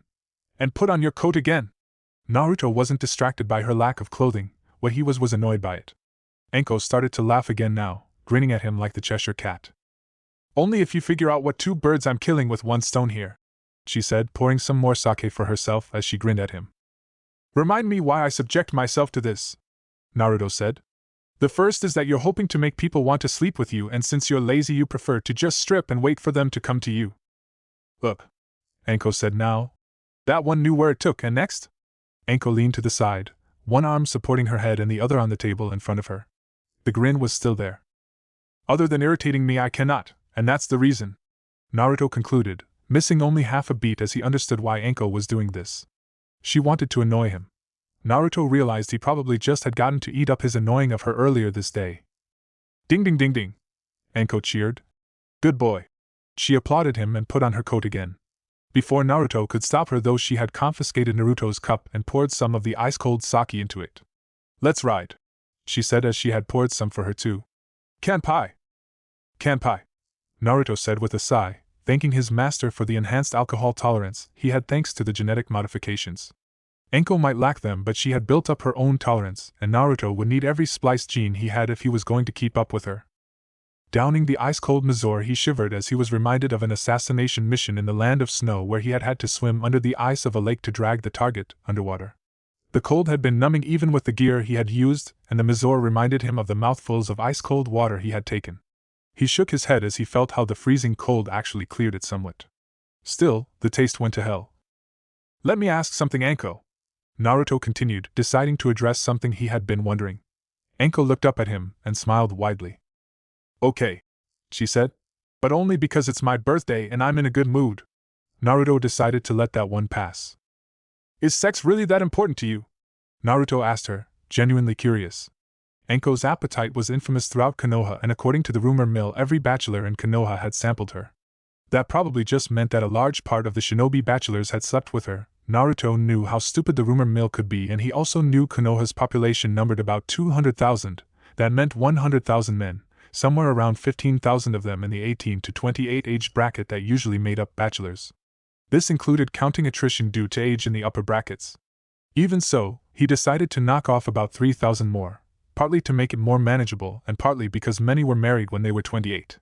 So 12,000 then. That meant that she'd have to sleep with someone every night for over 32 years straight, which fell on its own implausibility, especially since every year 1,200 more people would join the crowd. Anko raised one eyebrow at this and looked at him. If you mean important as in, I fucking love it. Yeah. Anko leaned back now, having folded her legs in under the table and using them to support herself as she leaned backwards. How so? Why? Naruto continued. As said, it is a rush when you get to the finish and the journey can be exhilarating too, but I just can't see where it becomes so wonderful that you have to spend, what is it, 5 times a week, having sex. 7 if I can manage. Anko admitted without the least hint of embarrassment over it. And I think you've kinda got the wrong idea about it all. She continued, giving him a disbelieving smile. First of all, I get multiple orgasms. Anko held up a finger now, another soon following it as a smug smile started to adorn her lips. Second, with a good partner I can be on it for hours. A third finger rose now. Third, there's about 1,000 different ways to do it and they all makes you feel good in a different way. Fourth. A fourth finger rose now. Getting a good lay makes the entire next day for me, and fifth. Now her last finger rose and suddenly a shadow passed over her face and her smile died. I do get lonely at times, you know. She finished, the joviality gone from her voice. Naruto blinked now, taken aback by what Anko told him. The sudden solemnity of her statement was not what Naruto had expected from her. Indeed, the whole admittance gave him a realization that was uncharted territory for him. Anko was lonely. For Naruto, who couldn't think of having seen Anko in any other mood than either sadistically eager or cheekily grinning, this was an unfamiliar situation. Lonely. The concept was absurd to Naruto. Anko was a woman he always had pegged as indomitable. She took anything with a large grin and went on, insults and hurtful actions sliding off her like water. Naruto blinked slowly before he shook his head. It doesn't make sense, he said. You'll have to explain this one to me. How does sexual gratification compensate for social isolation? Anko looked at him with a tried stare that was extremely clear in what it said. You're an idiot, is what it said, and Anko sighed and shook her head. What about this? She said. I feel needed. I feel like there's someone who gives a shit about whether I live or die, at least for a few moments. Unlike your family, mine is dead. I don't have any bratty sister worshipping me and hiding stuff in my home. When I die, there's gonna be one more name added to the memorial stone, and in about a month nobody will remember me as anything other than Orochimaru's apprentice. I'm fine with that, this is my life, who I am, and I like doing what I do. But if I can for at least a few seconds feel like there's someone who would cry when they carve the name on the memorial, I'd rather take that than lying alone every bloody night. Anko grabbed hold of the first bottle of sake and took a deep swig of it, the liquid having cooled enough that she could do this without scalding herself.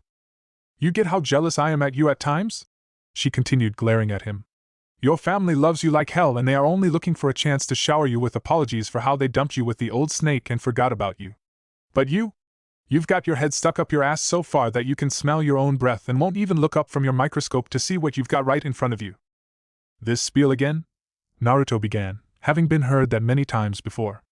I understand how you mean, but why do I owe everyone else to fix things up with my family? Is it because it is impolite to everyone without family that I do not care for them? When did my private life become a matter of official scrutiny? Yeah, it's such a burden to have people who love you and accept who you are. Anko drawled. You arrogant prick, what the hell do you think will happen? That you'll lose your ability to do research? Are you only able to do one thing at a time? What about breathing? You have to stop staring into your microscope to do that? Naruto saw where this was heading. The worst part was that he couldn't admit what he stood to lose. The troves of knowledge and the labs he had salvaged from Orochimaru demanded all his attention as it was, and if he came closer to his family he'd run too much of risk to be discovered. He had to settle this, preferably quickly. I never said it was a burden, he said, making soothing gestures. But neither is it anything I want. I simply don't care, I have my own life and they aren't involved in that. Bullshit. Anko snorted. You're more screwed up than me, Naruto. We were that psycho's apprentices for over a decade both. You remember how it was? You seriously think that you've walked away without any issues from that? I remember how you cried in fear more times than I can count, and then one day out of nowhere you become the block of ice you are today. If you're trying to sell me that you ain't got some issues from that, you're gonna be the biggest liar in Konoha. Don't single me out, Anko, Naruto said now, about to lose his cool. We're shinobi. Do you think this work lends itself to mental health? That's what I'm saying, you idiot. Anko sighed. You're already in a business that'll screw you up royally, and if you haven't got anyone who is there to be important to you, what do you have when everything go to shit? You're already afraid enough to be hurt that you're a machine who holds your family away from you. Stop ignoring the fact that you've got issues and deal with them. Aren't scientists supposed to see the entire picture? Naruto was on the verge of sighing. Enko was so off the mark as she could be. He wasn't a hurt little kid or broken victim of his life. He was the man who had conspired to kill his master to take over his underground laboratory network, and who was prepared to manipulate his father for more funding. Even Enko had maternal instincts, it seemed, and those were currently making her see not Naruto the shinobi, but Naruto the child. Still, it worked in Naruto's favor. Enko's blindness would make it easier for Naruto to hide what he was doing. He'd still have to disarm the situation somehow, though.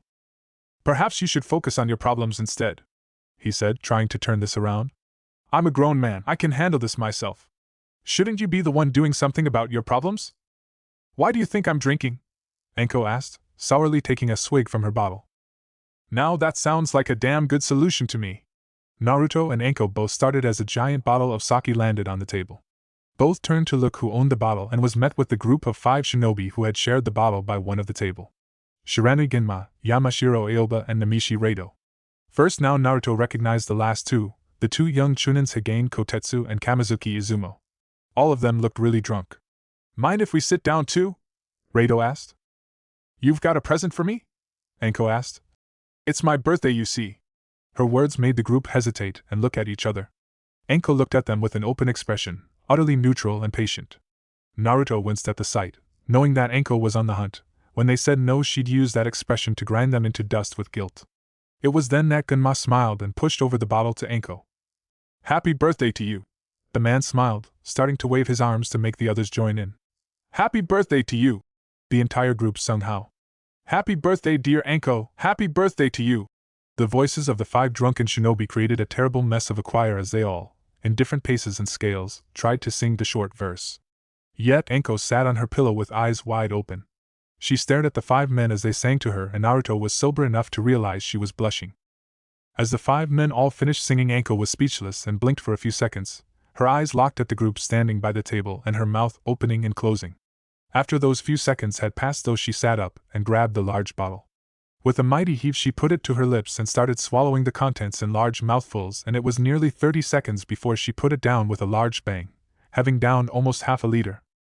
Cheers rose from the other shinobi and Enko slammed a hand into the table. "You pass!" she yelled, her eyes glittering with manic joy. "Sit down and let's get ready to party! Slave, more drinks!" She yelled at Naruto, who realized that the evening was over. From now on it was headway to unconsciousness for these people. As he went to the bar, he slowly shook his head, wondering why he did this. Still, it wasn't for nothing that a tiny smile settled over his face. As stupid as it was cathartic too. It was with a slight groan that Naruto opened his eyes.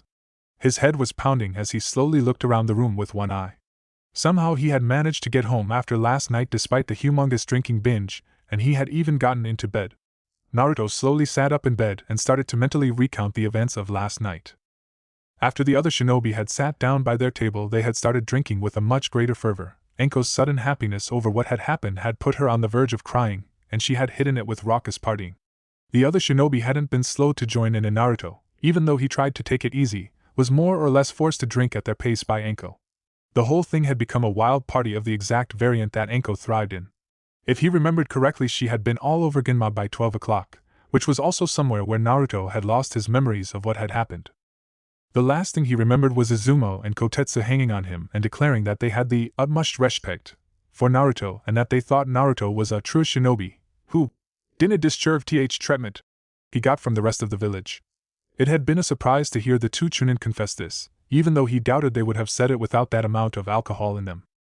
Speaking of alcohol, Naruto felt like shit, and he started to do a mental checkup of himself.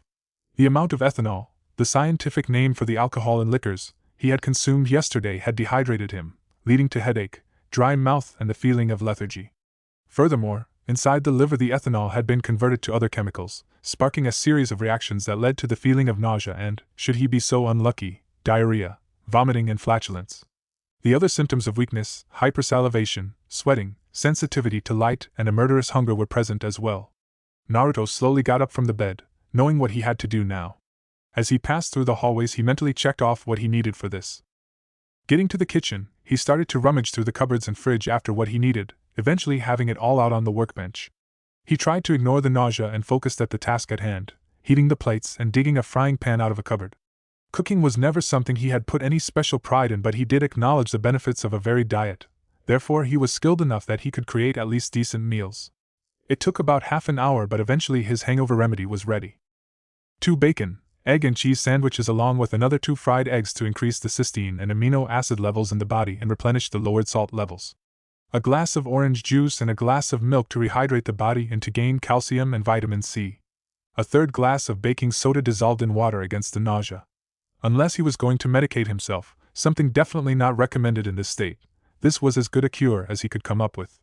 The empty glass and the equally empty plate standing on the table suggested that he had eaten before he went to bed too. Naruto was grateful that he had done so. He shuddered to think of how he would have felt if he hadn't done so. Sitting down to eat, he chomped down on the sandwich, savoring the taste. Idly, his thoughts came to visit Enko, and he wondered how she would feel now. Probably twice as hungover as him and lying clamped between 1 or 2 of the shinobi they had been drinking with. Genma would definitely be there, perhaps Reita too, considering their close friendship and Enko's appetite. Naruto almost pitied his fellow apprentice. He couldn't imagine it being especially fun to be hungover and wake up with people you didn't really know. After the breakfast was finished, Naruto paid a visit to the bathroom and afterwards he leapt into the shower, taking a cold shower to help his body reactivate. The kick of the adrenaline did a lot to activate him, even though it momentarily aggravated the symptoms, not the least the headache. He was done in about 2 minutes and wiped himself off quickly. Thankfully it was a warm spring and he could let the hair dry naturally. He didn't like having to sit with the hair dryer for an hour. Perhaps he should cut it short? It was as he got out of the bathroom that he felt the smell of hangover that had been settled throughout the apartment. He opened what windows he could and cleaned up the kitchen, already feeling better. Glancing at the clock, he noticed that he had an hour left and decided to take a short walk. Today was Friday and the lab would only work half-time, starting afternoon. However, Friday also meant weekly checkup. Once every week he had to go to the hospital and get examined by Heisei Rin, one of his father's students, and also one of the best medic neens in Konoha. After his master's death it had been for the best to alleviate some of the suspicions against him by agreeing to the checkups. His alien metabolism and body functions unnerved most people, and there were also, admittedly, some legitimate concerns about what Orochimaru had done to him. As much as Naruto liked to claim otherwise, he did not understand everything that had been done to him.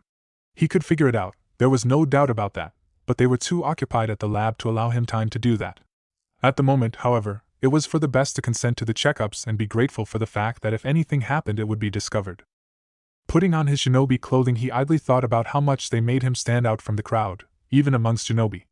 As Orochimaru's apprentice, he had been given permission to dress in whatever way that was optimal for his training, and the wide, snow-white shirt along with the maroon sash and trousers made him an exotic figure.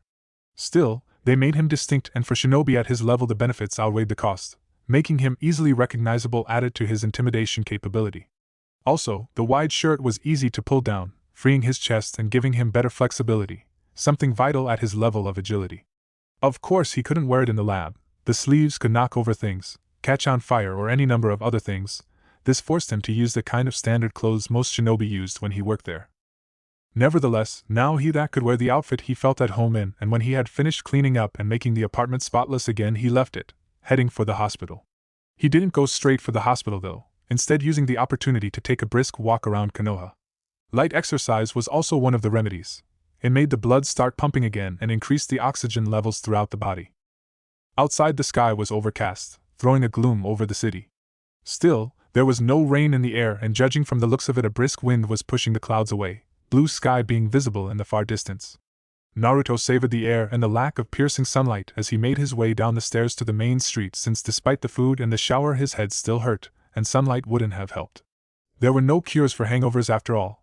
Only time could nullify the symptoms, the other methods only mitigated them.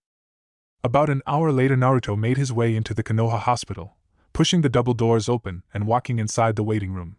The fresh air and the cool wind that blew through Konoha did wonders for his headache, and he felt nearly totally recovered. Thankful of this fact, he made his way to the 3rd floor where the waiting room for advanced medicine was. He was right on time, his session with Rin beginning at 9 exactly. Naruto entered the small, comfortable waiting room, noticing that it was empty as usual, and sat down on one of the plastic chairs lining the walls. Leaning back into the chair, Naruto put up one leg on the other knee and rested his arm on the armrest, supporting his head with his hand. He never looked forwards to these checkups. It wasn't that Rin was unskilled, far from it, it was her meddling. A student of his father like Hatake Kakashi, Heisei Rin had during her first years as a shinobi seen one of her teammates, a young Uchiha who had been in love with her, die. The event had deeply affected the then 12-year-old girl and she had retired from active duty, requesting transfer to the hospital. Nowadays she was well respected and the second in command of Konoha's medical shinobi, second in skill and clout both only to the head of the hospital. Yet, the scars after her dead teammate was still there and she had, ever since Naruto became her patient, steadily worked with trying to bring Naruto back with his family. She couldn't stand seeing people who should be close being apart from each other, and it reflected in these meetings. Like Anko had shown herself to think last night, Rin was convinced that Naruto was a hurt and miserable child longing for his family. Was it only Orochimaru who had faced him as an adult? It seemed as if the rest of Konoha thought he was the same person he had been when he had been turned over to his former master, a small and confused child. Even worse was the part that he, whenever he talked with her, couldn't really bring himself to fully believe that he wasn't either. Footsteps interrupted his thoughts, and he looked up just in time to see Rin enter the waiting room. As always, she was wearing the doctor's coat, and her warm brown eyes shone with kindness, accentuated by her kind smile. Naruto got up and took Rin's extended hand. "Here we go again," Rin said to him, jokingly referring to the routine that had started to arise here. Having to do this once every week was quickly starting to lose what little charm it had had to start with. Naruto shrugged, having long since accepted the need for these tests. He didn't see any need to tell her the reason he disliked doing this was the fact that if he didn't cooperate here and stay the full hour he'd be marked down as uncooperative, something he couldn't afford. He silently followed Rin into the examination room and pulled down his shirt, knowing what was to come. The wide shirt was open at the front, giving him the ability to fold it down on the sides. "So how has the week been, Naruto-kun?" Rin asked him as he sat down on the bed inside the examining room. "Tiresome," Naruto sighed. "With the blood Nin on the loose, we're being run ragged to find countermeasures. If we dare to say that we're hard-pressed to find a solution, they think we're just being lazy." He rolled his eyes at the concept, and Rin chuckled now. Thankfully she knew how working in the labs was. "As always," she said. "It's a pity they don't understand," she continued as she turned around with a small syringe in her hand. He silently held out one arm and Rin put the syringe to the skin by the armpit. Focusing, the woman pushed her chakra into the needle, and as the needle began to glow it slowly sunk into his skin, taking almost half a minute to get all the way through. "It seems as if the subdermal snakeskin has thickened," Rin mused as she extracted a blood sample from him. "We should check that." When she had filled the syringe she pulled it out, and expertly covered the spot where she had pierced the skin with the tissue. Naruto took it over and held it against the skin. As Rin put the blood sample into a testing machine he glanced at the tiny wound, seeing that it had already closed. "Within 10 seconds, he said. His regeneration remained unchanged. Naruto already knew that, but it was best to let Rin make her conclusions. People believed and trusted what she said, not so with him. "That means the regeneration has remained the same," Rin said. "Let's take a look under your skin," she said as she took a small circular metal piece from the desk and put it against his skin. "Are you ready?" she asked, and Naruto nodded, knowing what would come. With a powerful twist Rin dug the razor-sharp end of the tube into his skin. Naruto could feel the pain, but he did not even flinch, having gotten used to the dulled pain responses. Rin quickly removed the tube, the circular patch of skin she had cut away following, and under his pale skin something unseen before amongst humans was revealed. Snakeskin, pale white snakeskin was visible through the wound, flexing slightly as Naruto moved his muscles. He still wasn't used to this sight, the reminder of his unnaturalness. Rin took up a scalpel and began to press it against the snakeskin, forcing the small blade against the scales. She pressed it quite hard, the blade in the end almost bending from the pressure, yet the snakeskin did not give way even 1 millimeter. As his human skin slowly started to cover the snakeskin again, Rin removed the scalpel and nodded to herself. "It's strengthened all right," she said. "I could probably pierce it with a sword if I stabbed hard enough, but almost light weapons will do to this as scratching the outer skin." "Were you planning to take any tissue samples?" Naruto asked. If so, she'd have to extract them with the chakra scalpel. However, Rin shook her head. "I don't think so," she said. "At least not now. As aggressive as it is, we know it's not malignant. It might be worth doing a couple of MRIs though, and I'd like to set another appointment for a full batch of samples. Still, there's no panic, you can go on with your everyday life for now." "Glad to hear it," Naruto said, surprised that she hadn't started to talk about his personal life yet.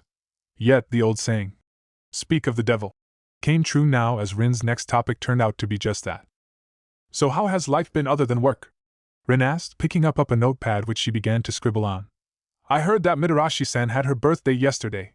Rin didn't like Anko one bit, thinking that the woman was too unstable and too violent. Naruto had already figured that out, yet she did not show it now, instead smiling openly at him upon asking the question. "The rumor mill seems to be working quickly here," Naruto remarked. "Yes, it was her birthday, she dragged me off to Maki's. Did any of the people we were drinking with come here with alcohol poisoning?" he added, thinking it was best to check with her.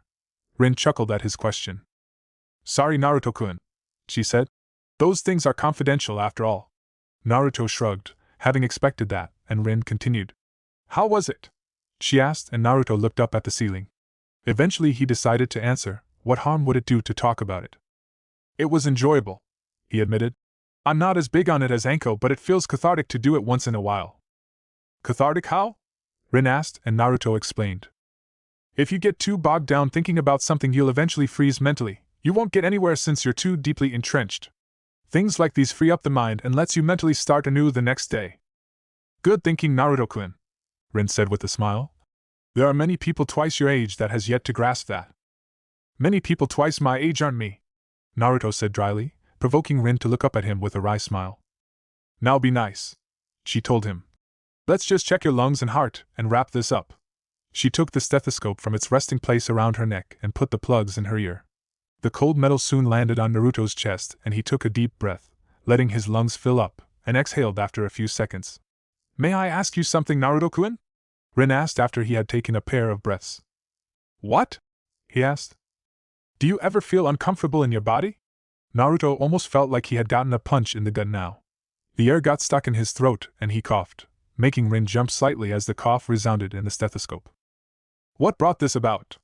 Naruto asked as he cleared his throat. "Just a question," Rin told him. "With all that's happened to you, I thought it would be a good idea to ask." "Okay," Naruto said, feeling very uncomfortable suddenly. Was he? He had never thought of it like that before, but now when she said it he started to wonder. "No," was the immediate answer. "I'm not sure," was the second thought that plopped into his head. Looking down at his arm, where the skin had now fully healed, he found himself unable to come to a satisfying answer to whether he was. "I don't know," he said after a while adding, "I don't think so. It's the price I paid as a shinobi, and I've got you to check me up. Furthermore, the benefits are massive for me as a shinobi, and even if people think I look unpleasant, that's not enough to really outweigh it." "Why do you think that people feel you're unpleasant?" Rin asked him, Naruto sighing now. "Heisei-sensei," he said, looking at her with a patient look on his face. "I'm a snake. Last time I checked, the Orochimaru style was not the vogue. I am more or less a carbon copy of that man, only with a slight palette swap, and everyone who looks at me are reminded of him. Yes, I think I'm considered creepy around here." "I'm not so sure about that," Rin said. "I've actually heard people say otherwise." "Yeah, well, idiots are 13 a dozen," Naruto said, dismissing the whole idea. "There are people who think that Madara was a hero as well. All you can do is to ignore them and hope they grow up." "Are they idiots because they don't agree with you?" Rin asked carefully, making Naruto grit his teeth. "Heisei-sensei," he said, glaring at her. "Think." "I am thinking," Rin said. "And I don't see what you mean. You're you, not Orochimaru, and people know how much you sacrifice for Konoha. Why are you so insistent that they should only see your master and not you?" Naruto sighed, actually not finding any answers. He leaned forwards and suddenly he remembered something. A chuckle escaped him now. "Utmost respect," he said, quoting the Chunin yesterday. Rin raised an eyebrow and Naruto clarified. "It was a pair of the people we were drinking with. They had the utmost respect for me. And I never doubted that I would get acknowledgement as a shinobi. That's not the issue." "Do you want to talk about the real issue?" Rin asked, and Naruto shrugged. "It's the fact that when most of Konoha looks at me, it sees a 7-year-old child," he told her. "Boo-hoo, poor suffering little boy, what a tragic life, how he must suffer. But I don't." He stood up, feeling too aggravated to sit down. "I don't suffer," he said. "I don't regret what's happened, I'm not unhappy, and I don't need a shoulder to cry on." "Then what do you feel about it?" Rin asked. Naruto found himself stumped. Really, what could he say now? The only thing he felt about Orochimaru was triumph over his success and contentment that the despicable maniac was dead. Yet how the heck could he tell her that? That he had conspired to kill Orochimaru and take over his organization? That he was glad it had succeeded and now could feel almost giddy over the possibilities this meant for him? "Happy," he said eventually. It was technically the truth. Rin raised an eyebrow here and Naruto clarified. For all that Orochimaru was, he was never a father to me, he was a source of knowledge. He challenged me, drove me to improve and guided me to become who I am. Yet, he did it for his purposes only. I, the person I am, was never a part of his thinking. It's how things were really. He used me, I used him. There was no love between us. And he betrayed Konoha. He did all those things you have heard about. He deserved what was coming to him. He betrayed all that this village stands for, and he paid the price for that. What about the things that you stand for? Rin asked him, yet again hitting right on the spot and forcing Naruto to stop and think. Eventually he spoke the truth. Science is a tool to serve man, Naruto said. Sometimes sacrifices has to be made, but overall, it can't, mustn't, violate the basic foundations of man. What are those? For one, free will, Naruto said. A shinobi can choose to drop out of academy, he can choose to refuse missions, he can choose to retire. Of course there might be consequences, but he can still do it. Prison and banishment might both be preferable options to him, and if so he can act on it. Those people in those labs? They never had that, they were taken, twisted, made into monsters, without any chance to say no. He had abandoned science and was playing God, toying with other people to satisfy nothing but his base power lust. That's in the other direction of what I believe in, and he wouldn't stop, never, so he had to die. Do you feel that the human experiments in themselves were not something wrong, merely the way he conducted them? Rin asked, making Naruto look at her before nodded. Yes, he said. With proper surveillance, people who volunteered as subjects, good routines for giving the subjects medical attention if needed and making sure to minimize the risks for them, there's no logical reason to forbid it. You think? Rin asked. Yes, Naruto exclaimed. Of course there are people who will say, no, you can't. It's an abomination to nature. We were abominations to nature.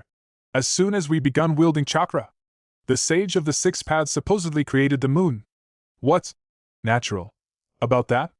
They are following their instincts, the same animal instincts that tell them, he made you angry, hurt him, or she's beautiful, take her. Is that the kind of things that should forge the decisions we make? Blind fear and conservatism? Yes, we are walking into dangerous territory, but that's no reason to stop. That has never been a reason to stop. Why should it be that now? We aren't at the end of history as some people want to claim, we're in the middle of it. It's still floating on, and if we start thinking we've discovered what we need, according to some arbitrary standard, we'll fall in the end, like all powers who stopped changing and developing did. What's your view of it all? Rin continued, silently listening to him with an attentive face.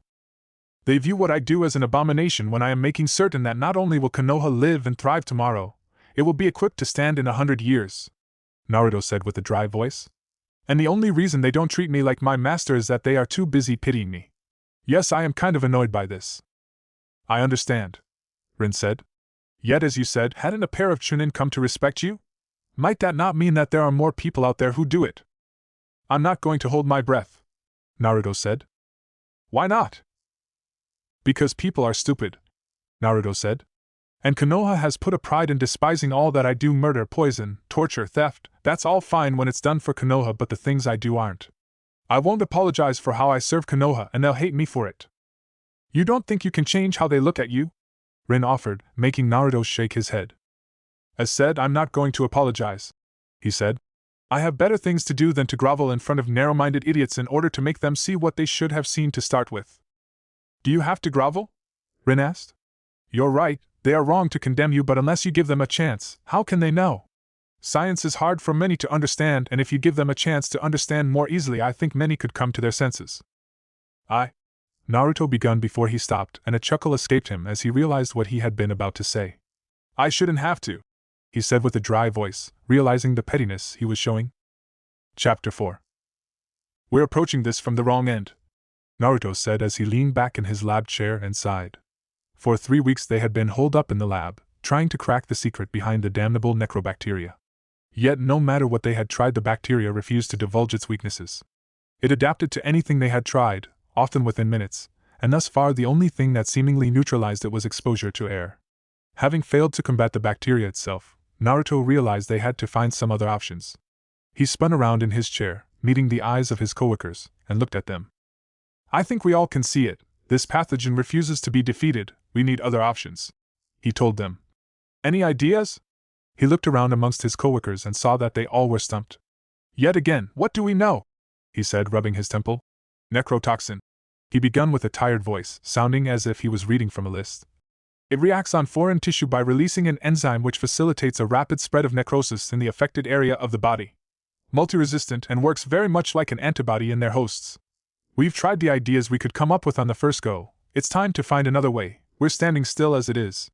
Dismissed. We'll try to find a new path after the weekend.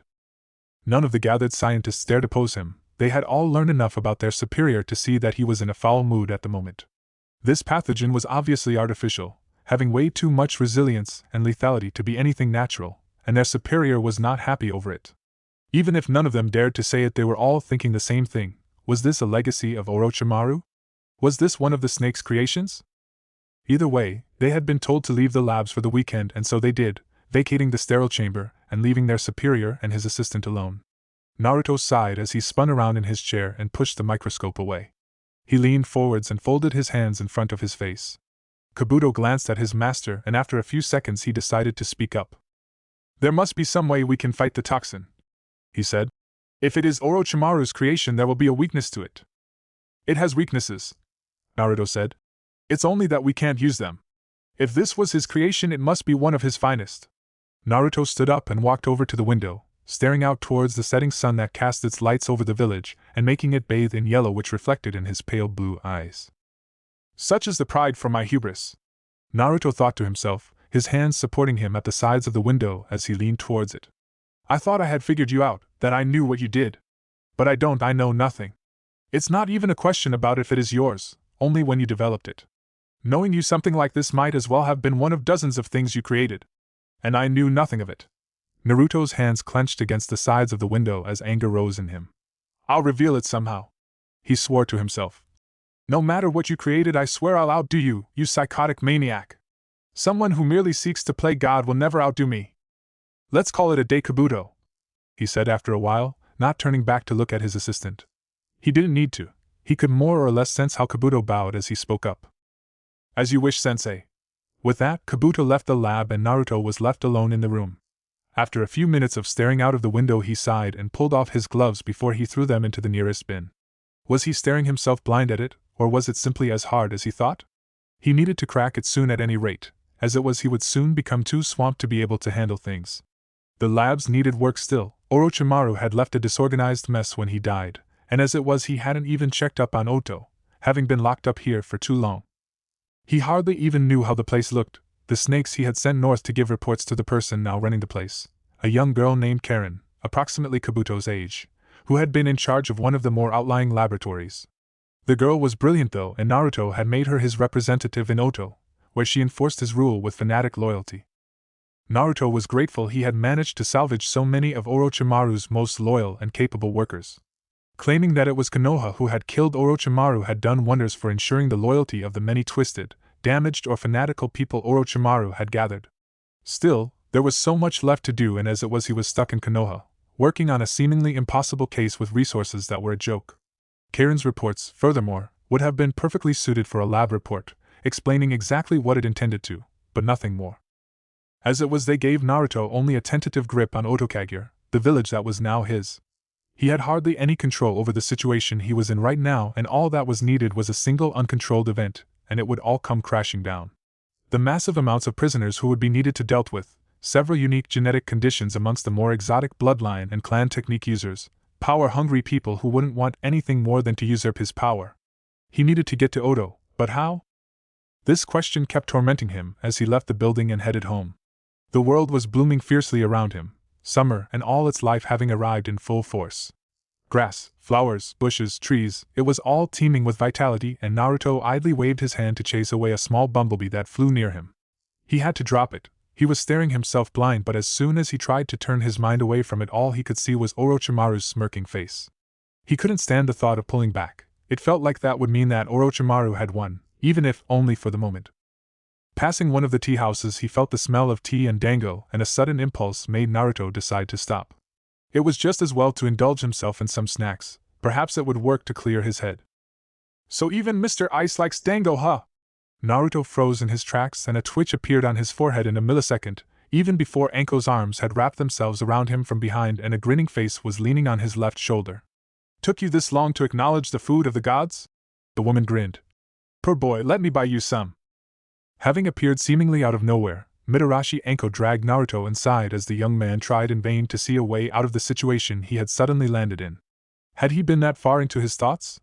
He hadn't noticed a thing. The stupidity of the situation was unavoidable, however. He ended up seated beside Anko outside the shop as Anko dropped a giant plate of dango sticks in between him, and where she proceeded to sit down, handing him a can of iced coffee. If you spend 50 ryo on dango, can't you at least buy some actual tea? Naruto asked as he accepted the iced coffee. As usual, it had gone near instantly, and Naruto realized he was trapped in Anko's webs again. Damn woman, yet what did he have to lose? Nothing. What did he have to win? Hopefully get his mind of that damn germ. Oh, grow up, Anko said, making another tick appear on Naruto's forehead and making him reassess his view of this whole thing. You look like shit anyhow, she continued with her mouth full, already having dug in on the dango and stuffed an entire stick's worth into her mouth. You need the coffee. Naruto decided to not say anything and opened the can without a word, taking a deep swig of the ice-cold coffee. He wouldn't admit it, but the taste was heavenly, refreshed him and cleared his head to a surprising degree. Reaching to the side, he fished up a dango stick and chomped down on it. So how's the research going? Anko asked him after a while, her mouth still full. Standing still as usual, or is it going backwards for once? Yes, Naruto deadpanned without missing a beat. His dubious answer made Anko chortle, and she nearly spat out a spray of dango before she could cover her mouth. Bending his head forwards, he dodged a slap to the head and took the opportunity to grab another dango stick. The bacteria is most likely his creation, he said as he rose to an upright position, and Anko stopped, not following up with another slap and instead meeting his gaze with a hard and focused one. Orochimaru, she said, the word almost hissed like a curse as her eyes got something steely in them. Naruto nodded as he took a sip from the iced coffee. It seemingly lacks all weaknesses, we can't neutralize it, Naruto said. Every time I think I've found the solution, it turns out to be a dead end, and I can see that bastard smirk in front of me. He grabbed another dango stick. As it is, we're running out of options, I can't. Yuki! Someone screamed behind them now, interrupting Naruto. Both he and Anko both looked back to see a corpulent and middle-aged woman in an expensive kimono and her hair in an elaborate hairstyle a few benches away, leaning over someone who was currently lying on the ground, seemingly shaking. After a second they both realized it was a small boy, seemingly around 7 years old, and as corpulent as the woman standing over him, and he was rapidly turning blue. Holy shit, Anko said, having stood up, and Naruto was already heading towards the lady. What happened? He asked as he knelt by the boy's side. The woman he guessed was his mother, seemingly near hysteric. He ate some of the dango and then fell down, the woman cried as she did her best to comfort the child, putting her hands on the boy's chins as he only got more and more blue and blue. Makeup was running down her face as tears were flowing down her cheeks. Naruto swore internally, this wasn't good. The boy had gotten an allergic reaction to something and would soon choke. Looking around, he saw the dango stick the boy was holding in his right hand. It still had one red and one green dango stick on it. Anko! He snapped. The 3 colored dango sticks, what gives the white ones their color? It's eggs, Anko said, hurrying over. Is he allergic? Class 1 hypersensitivity. Naruto nodded. He could see it easily. The boy was suffering from anaphylactic shock. His body had leapt amok when exposed to the substances in the egg, and now the throat had swollen shut, becoming like a red tumor sticking out of his expensive clothes. Naruto was too focused on the situation at hand to notice it, but if he had, he'd have realized that the boy must be of noble birth. His clothes were made in the finest silk, as were the mother's kimono. Furthermore, both of them had very pale skin and the kind of droopy face that was more or less the primary identifying features of the daimyo's family. Yet, as it was, his mind was totally switched into examining mode, and his only interest was how to save the kid. He'll choke soon, get me a straw! Anko didn't question him. She only threw herself over the bench and dashed for the tea house, tearing one of the straws from the large, straw-filled mug on the counter. Naruto grabbed hold of the woman and shook her. Calm down, he commanded her. The woman was only aggravating the boy's condition, frightening him. He had to get her to calm down, shove the reality down her throat. Your boy needs you, calm down. The woman, even if her black eyes were wide in fear and shock and her entire body trembled, nodded stiffly, understanding. Anko returned now, handing him the straw, and Naruto took it from her. Get a medic, Neem, quickly! He snapped, and Anko left in a blur of motion, being halfway to the rooftops before Naruto had even turned back to the boy. He leaned over the boy, who now was seemingly near panic. It's okay, Yuki, the woman said as she stroked the boy's round chins. Her voice was trembling, but it held. You'll be fine, you'll be fine. Do you hear me, Yuki-kun? Naruto asked, looking straight into the boy's eyes. The boy nodded, doing his best to not give in to the panic he no doubt must feel now. You're being very brave, Naruto told him. I know it must be horrible, but you're really brave. I'm going to put this into your throat so you can breathe. Just stay calm, and when you can breathe, do it, okay? The boy nodded again, and Naruto grabbed his neck, forcing his head backwards until he was looking backwards. His throat was red and his face swollen. The swelling was bad indeed. Opening the boy's mouth, Naruto forced 2 fingers into it, holding the tongue down as he pushed the straw into the boy's throat. The boy's hand flew up and his mother quickly took it, holding it as she whispered soothing words to her child. The straw didn't easily make its way down the boy's throat, but Naruto kept pushing. It was either that or the boy's death. After what seemed like minutes, the straw started to slide down easier, and a whistling sound came from it as air made its way through the thin straw, giving the boy much-needed air. Easy now, Yuki-kun, Naruto told the boy, knowing that he would want to pant deeply, something that would suck the straw into his lungs. Breathe calmly, you'll live, he kept saying to the kid as he reached into his clothes and pulled out a Saban needle, one of the non-poisoned ones, and turned to the mother. I'll sedate him, he told her. That way his body will calm down and he'll be at peace. May I? He showed her the Saban needle so that she'd understand what he was going to do. The woman nodded, currently busy taking deep breaths from the relief. Naruto nodded before he turned and showed the needle to Yuki. I'm going to put you to sleep with this needle now, okay? He said. It won't hurt, and when you wake up you'll be at the hospital and the doctors will help you. Okay? The boy seemed to understand him, but all Naruto could see in his eyes was fear. The needle must have seemed very big and intimidating to him. This way you can tell your friends that you've gotten real acupuncture, right? Naruto continued with a smile. The boy had to be calmed down. It seemed to work, and the boy eventually nodded, trying to smile despite the straw that currently was lodged in his throat. Naruto smiled back at him and slowly pushed the needle into the side of his neck, gently piercing a nerve cluster and sending the boy into a coma. First now Naruto could take a deep breath from relief as the boy became limp and unmoving. He had done it. He suffered an anaphylactic shock due to the eggs, he told the mother as they both gently helped the boy up on the bench. His body understood that something harmful had entered the body, but it couldn't find anything to react on. This made his immune system go crazy since it didn't find anything to attack, meaning it attacked his own body. That caused, amongst other things, the swelling. He'll be better off asleep until professional medic needs get here. Oh, thank you, the mother sighed. Thank you so much, I never thought that there was eggs in those dango. Her statement made Naruto amazed at her ignorance. Her child was allergic and she hadn't even bothered to check what the food he ate contained. He kept his mouth shut though, realizing there was nothing to win on pushing the subject. Nevertheless, the fact that the woman had missed what was right in front of her and nearly caused her son's death because of it made him infuriated. How blind could people be? How? Naruto froze. Looking down at the now unconscious boy and his swollen throat, he had an epiphany that made him slack-jawed. Realization flooded him, and he almost gasped. That's it, he blurted out, having suddenly figured it all out. It was so obvious. As the mother turned to look towards him, all she got to see was the sight of a swirling mass of leaves where Naruto had been. She blinked in confusion at his sudden vanishing as Naruto had already gotten halfway back to the labs. Wild-eyed, Naruto landed in front of the building and unlocked it before he dashed inside. He ran up the stairs and straight to the lab. Grabbing one of the coats and a pair of gloves as he passed by, he threw himself into his work. On the paper it all worked out, he had seen that, now he had to figure out how. Early the next Monday, a lone figure made its way through the streets of Konoha, walking towards the laboratory building. Kabuto was heading towards his workplace to be first man there, as he always was. For all Naruto's claims of planning to keep him, the boy knew that his sensei had betrayed Orochimaru, Kabuto's initial sensei, to usurp his organization.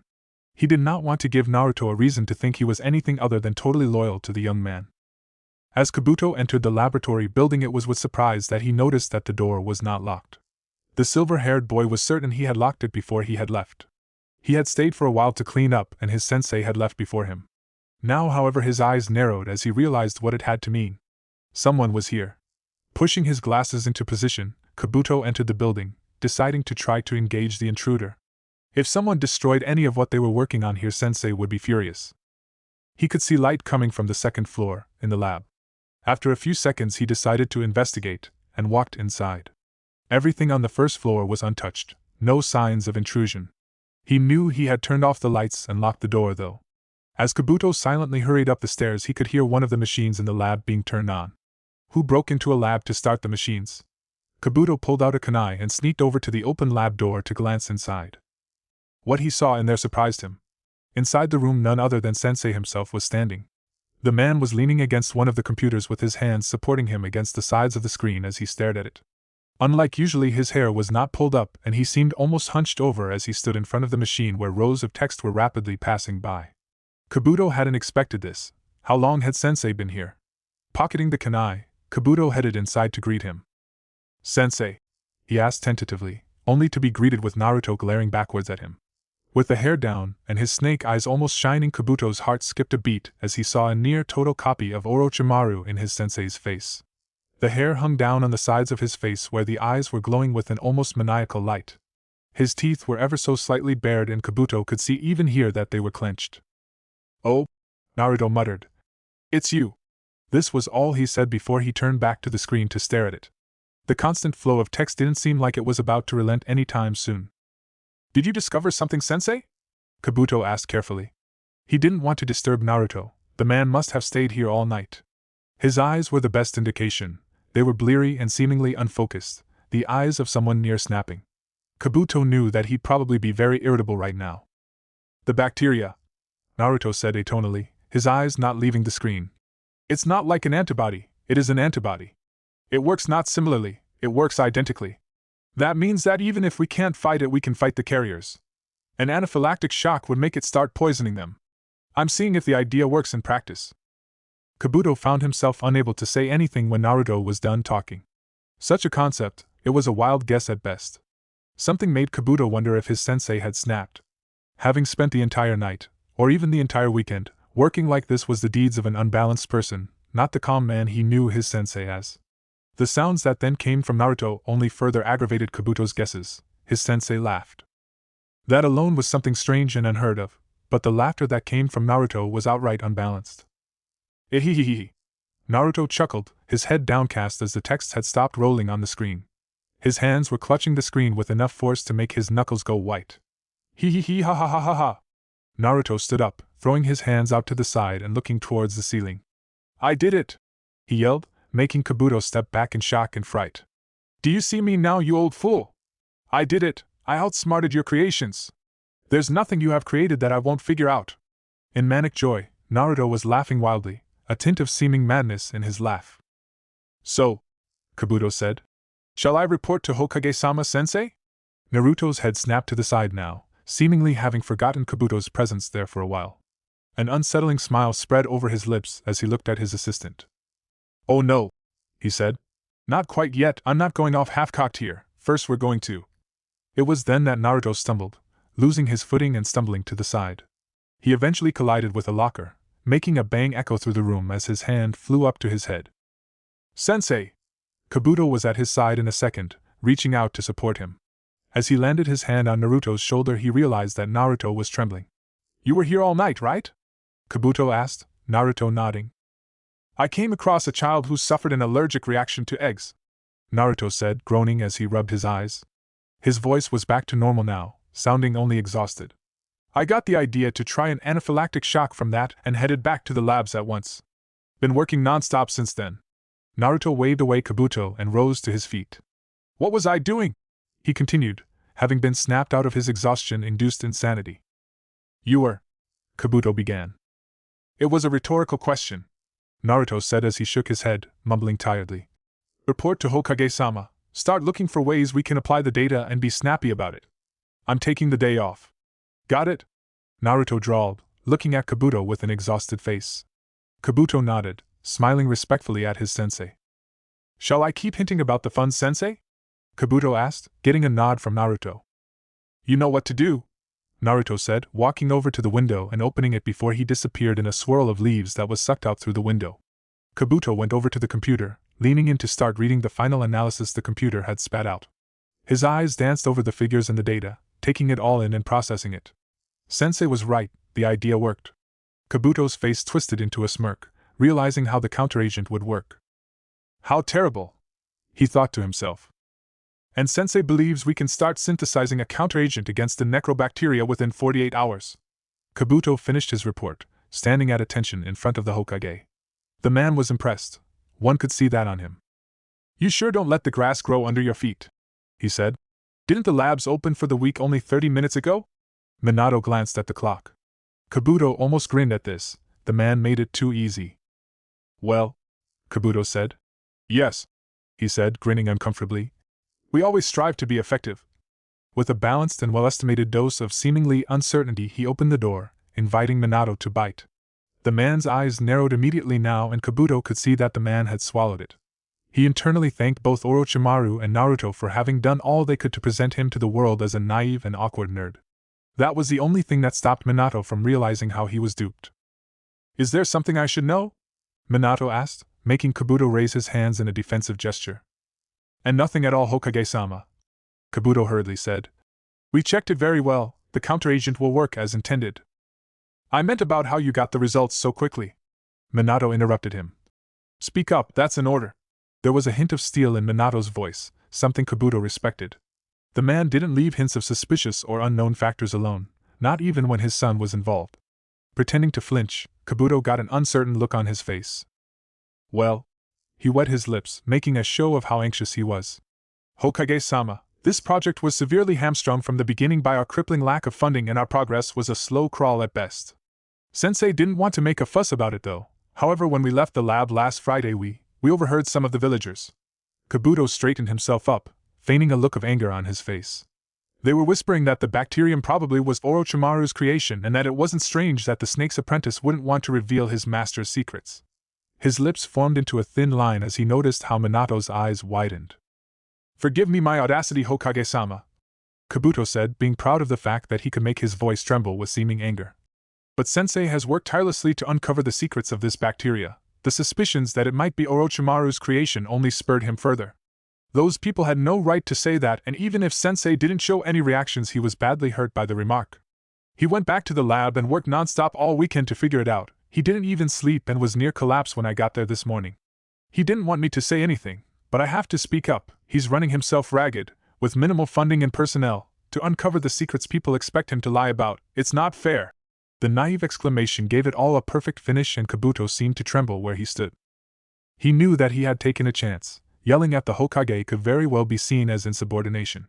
Yet the man didn't seem like he was planning to have Kabuto thrown into jail. Indeed, he seemed more interested to keep his trembling hands under control. The Hokage could hide most of it. To some it would just seem as if he was thoughtful, but Kabuto could see it. The Yondaime Hokage of Konoha was devastated by what Kabuto said. Not only was his son ostracized, he was becoming more and more seen as Orochimaru's successor. How it must hurt for the man to hear this about his son. I'm sorry, Hokage-sama, Kabuto said now. I was out of line. Minato only raised one hand, however, motioning for Kabuto to be quiet. The boy obliged, and the Hokage sighed. It does you honor that you speak up, Minato said, his voice seemingly calm, but Kabuto knew what to look for. The man was horrified by the story Kabuto had painted for him. Dismissed. Kabuto gave the Hokage a sharp salute and left the office. Naruto had crashed into bed the first thing he did when he got home, the exhaustion making him trembling and powerless. Only getting home had been a chore. He could have started himself awake with acupuncture, but he needed to sleep. The acupuncture wouldn't do anything with his exhausted mind, only his body. When he finally had gotten up the long flight of stairs and through the damned door, he hadn't even bothered to get undressed, only collapsed on the bed with the fervent wish to sleep in his head. How had he managed to stay focused the entire weekend? The bliss of sleep overtook him swiftly, his body and mind joyfully accepting the sleep. He could feel how he, in only seconds, drifted away into the land of dreams. Onaizen! Something slammed into Naruto's gut, knocking the air out of him and sending a shockwave through his body. His body became paralyzed by the blow, but the adrenaline in him made him move still. His body was stiff, but he could still move. With a surge, he pushed the attacker off him, and in wild shock he lunged for the opponent's body. He did get hold of something, and twisting around, he slammed the body against where his body knew where the window was. Naruto's heart was pounding as he dangled the intruder out of the open window, his teeth bared and his eyes wide in shock and fright. His fist was clenching the intruder's clothes and he panted, at first not being able to identify who it was due to the startling attack. Fear had made the adrenaline pound in his ears.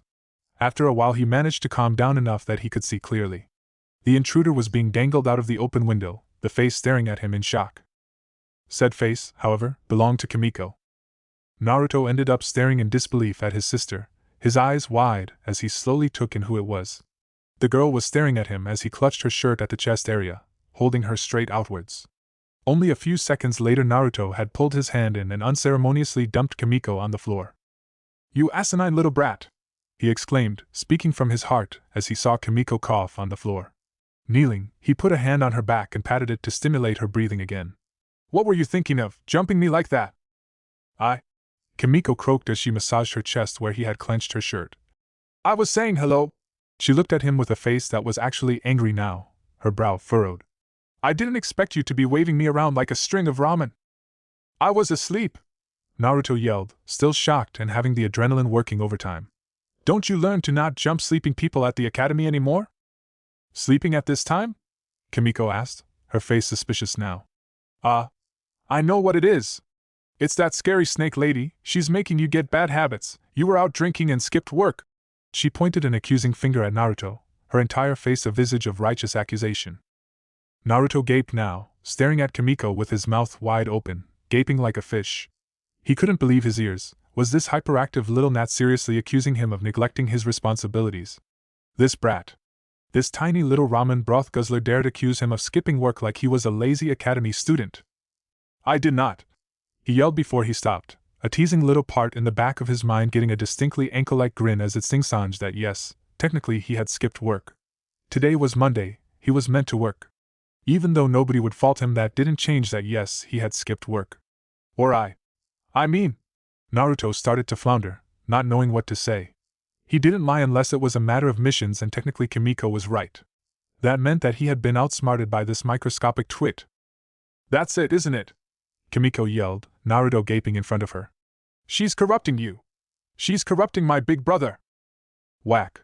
The ridge of Naruto's hand hit Kimiko's head as Naruto stopped Kimiko in her tracks. "Will you shut up?" Naruto sighed. "Also," he took a quick peek at the clock. "Aren't you the one skipping out on things?" he pointed out when seeing that it was only 1 in the afternoon. Kimiko froze here, making Naruto grit his teeth as he grabbed Kimiko by her pigtails. Ignoring her yells of protest, he bent low, actually kneeling so he'd be face to face with her.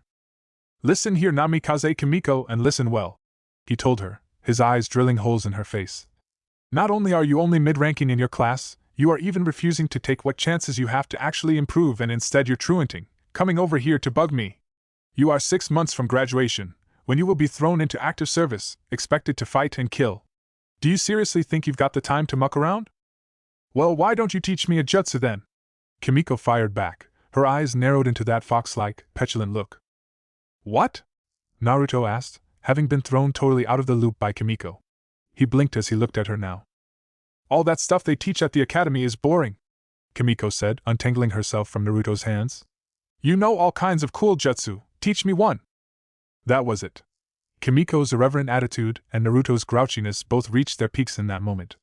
Naruto's eyes turned serpentine and he let go of her pigtails. Biting himself in the thumb, he proceeded to make a series of lightning-fast seals, too fast for anyone but the ones possessing the Sharingan to follow, and slammed his palms into the floor. A series of seals spread over the floor and made a giant poof of smoke erupt in the room, covering everything for a second. Kimiko threw her hands up to cover her face, but when the smoke quickly cleared she opened one eye to look. However, both her eyes went wide as she saw what was in front of her. A huge snake, easily 30 feet long and with a body as thick as 2 feet at its widest, with purple scales and a triangle-shaped head. Said snake looked at her and hissed, its giant mouth opening wide. "Jaya!" Kimiko screamed before the snake lunged. A few seconds later the snake was lying on Naruto's floor, content and with its belly swollen to epic proportions. Said belly twitched every now and then, as if something was moving inside. "There!" Naruto snarled as he stomped into the kitchen to make a strong cup of coffee. "A cool jutsu!" A few minutes later Naruto was sitting by the kitchen table, a large mug of strong coffee in his hand. He had dismissed the snake after only a few seconds, making the animal vanish and a mucus-covered Kimiko land wildly flailing on the floor. Booting her into the shower, he had told her to clean up and get out into the kitchen when she was done. Standing on the other side of the table, a steaming hot cup of ramen was currently standing. Naruto figured giving her something to fill her mouth with was the best way to stop her from using it against him. Also, he did admit to himself, even if he'd never tell her, that he had overreacted. Feeding Kimiko to a snake was such an overreaction that it wasn't even funny, and he felt embarrassed over himself. Had he really become this unbalanced by the stress lately? Kimiko came out of the bathroom now, wearing one of his towels wrapped around her body. She peeked into the kitchen, her face appearing from the doorway, suspiciously peeking at him. She wasn't going to enter of her own free will. Naruto calmly gestured towards the ramen cup, however, and within seconds the situation was solved. Kimiko almost instant moved onto the chair and opened the ramen pack with blinding speed. "So what do you say?" Naruto asked as he looked at his sister slurping down the ramen with a blissful look on her face. Kimiko paused for the faintest of moments before she sucked the ramen dangling from her mouth into it and grinned. "You're forgiven, Onaizen," she said, making Naruto actually have to fight a small smile. Where was that wit during her studies? "Anyhow, Kimiko," he started now, deciding that he had to address this issue of hers. "Do you know how many risks you take every time you use a jutsu? How many things that can go wrong?" "Huh!" Kimiko actually stopped now, the magic word of jutsu having grabbed her attention. One, I guess?" she asked, making Naruto sigh. "And that is?" he asked patiently. "Chakra depletion," Kimiko explained. "You run out of chakra and die. But that's not a problem for me," she continued with a grin. "I never run out." "Did you know there are actually 5 things that can happen?" Naruto asked, seeing Kimiko furrow her brow and shake her head. He continued. "First there's the one you know, depletion, that you run out of it, as said that is something that can kill you. Then there's feedback, that when you release the chakra back into your body the pulse becomes too powerful, overloading the body and can cause any degree of damage, from light to fatal. There's overload, that you mold too much chakra, ending up with a massive amount of chakra you can't use and that eventually slips out of your grip, something 10 times more powerful than feedback at best. There's something called arrhythmia, that the chakra flow in your body becomes irregular, and you can't sync with it, meaning you will be unable to use chakra, sometimes forever. Finally there's explosive decompression. You try to store it for too long in specific tenketsu, chakra focal points, and it ends up blasting the tenketsu to pieces, meaning you will become unable to channel chakra to that place." His dramatic descriptions of the dangers of chakra use had obviously caught Kimiko's attention. She was staring at him with wide open eyes, even having stopped to eat ramen. "Why didn't they ever tell us that?" Kimiko blurted out now, staring in shock at her brother. It obviously rattled her. The girl had grown up in a family of such legends and had ever even heard about that. "Because it's not in risk for any of you," Naruto said. "In the end, it's chakra, life force. Do you think it'll be that dangerous? Of course it isn't. It's perfectly safe the vast majority of times, and when you do end up with something like this it's usually because you went way over your actual skill level, like for example an academy student wanting to try high-level jutsu," he added dryly, and Kimiko flinched. "Also, each of the jutsu you're taught there are picked in equal measures for their ease of use, their versatility, and their usefulness in preparing you for using other jutsu. Bunshin teaches you to project chakra from your tenketsu, all of them. Kawamiri teaches you to make it flow in certain directions, and Henge teaches you how to alter chakra's very nature." Naruto described this with motions of his hands, informing his sister on how it worked. Of course he knew this. Orochimaru had had him find this out by himself, when he was much younger than Kimiko was now. "Really?" Kimiko asked, her face getting a suspicious look on it. "You're not just making this up so I will go back to study boring things?" "Am I a liar, Kimiko?" Naruto asked softly, making the girl flinch. "I am a scientist," he said. "This kind of knowledge is what I eat, breathe and drink. Konoha wants its shinobi to be strong, but the risks involved in training little children are immense. Their chakra system isn't fully ready, they are mentally unprepared. If you rush things the results will be catastrophic. If all it took was a devoted teacher and a great student to be that good, do you seriously think the academy would waste time on those things you learn?" "Well," Kimiko said, not knowing what to say. "Kimiko," Naruto said again, actually smiling now, "thinking that you can just waltz into the academy and already know 15 jutsu, be about mid-chunin level in close combat blah blah blah, those things are the foolish fantasies of deluded morons without any concept of how this world works. Progress is sometimes made by one giant leap, I'll admit that, but it's the constant and steady working, year out and year in, that pays off. Believe me, I know that," he added with a smirk as he took a deep sip of his coffee. "Yeah, hey wait a second," Kimiko protested now after having looked at Naruto with almost a reverent look on her face. "You became a jounin when you were my age." Naruto nodded. "I did," he said. "You want to know why?" His blatant admission made Kimiko lose some momentum, and the girl nodded, slurping up the last of her ramen. "Because when the Kyuubi came, I became obsessed." Naruto bluntly stated the only name besides Anko that he knew Kimiko feared. She knew what was inside her, knew what she was. She also knew that one day she would have to call upon it, and that there were others like her. How do you mean? Kimiko asked, making Naruto continue. I cannot describe it, but a fire lit inside me. A terrible thing that whipped me to action. I couldn't resist, I had to do as it told me. That's why I went to the library and didn't come out of there for months. You could say I went crazy, but that makes it sound worse than it was. Still, I got such a drive, such desperation, to understand what had happened, how it worked, why you lay there with that seal on you. I hope you never have to experience something like that, Kimiko. You can't stop and it drives you on, no matter if you're hungry or tired. You work until you drop and resume first thing when you wake up. But how does this work with your skills? Kimiko said. Because I was lucky or unlucky enough that Orochimaru noticed me, Naruto said. He took that obsession and shaped it, turned it onto more creative pursuits. He told me that he'd teach me all I needed, but I needed to become a master of many things first. After a while, it wasn't just about understanding anymore, it was about advancing. It became my life goal, to become better, to reach a bit further, to climb that next mountain and see what was beyond. Yeah, and you got taught jutsu. Kimiko returned to her favorite subject. I wasn't taught advanced jutsu at the age of 6. Naruto told his sister. I learned theory, physical training, sciences. It was first when it became a jonin that he really taught me high-level jutsu like the things you want to learn, and that was after 6 years of ceaseless working. No weekends, no free afternoons, nothing except constant work. I knew a few things before that, true, but you know them too if you kept up in your studies, push yourself all the way every day. If you do that, then in the end you'd find one more secret, one more technique, be it that the teachers decide to give you something small, perhaps that someone teaches you something, even that you come up with it yourself, there are ways to learn those things you want to know. If you truly devote yourself, he said, punctuating each of the 5 last words by pounding his index finger into the table. Kimiko sat silent now. The girl had her eyes downcast and looked into the table. A solemn look was etched on her face, and it was easy to see that something had gotten her down. In the end, a small sniff made its way across the table and Naruto blinked. Soon tears were starting to make their way down Kimiko's cheeks. She was crying. But how? She asked. I'm not lazy. I'm not, she sobbed. But I just don't get it, I can't even do a bunshin. Everyone else, G gets it like nothing, B but I'm still only making B blurred shapes. I just don't get it. Naruto almost groaned now. He couldn't handle situations like this. What was he meant to do now? Hug her? Say something smart?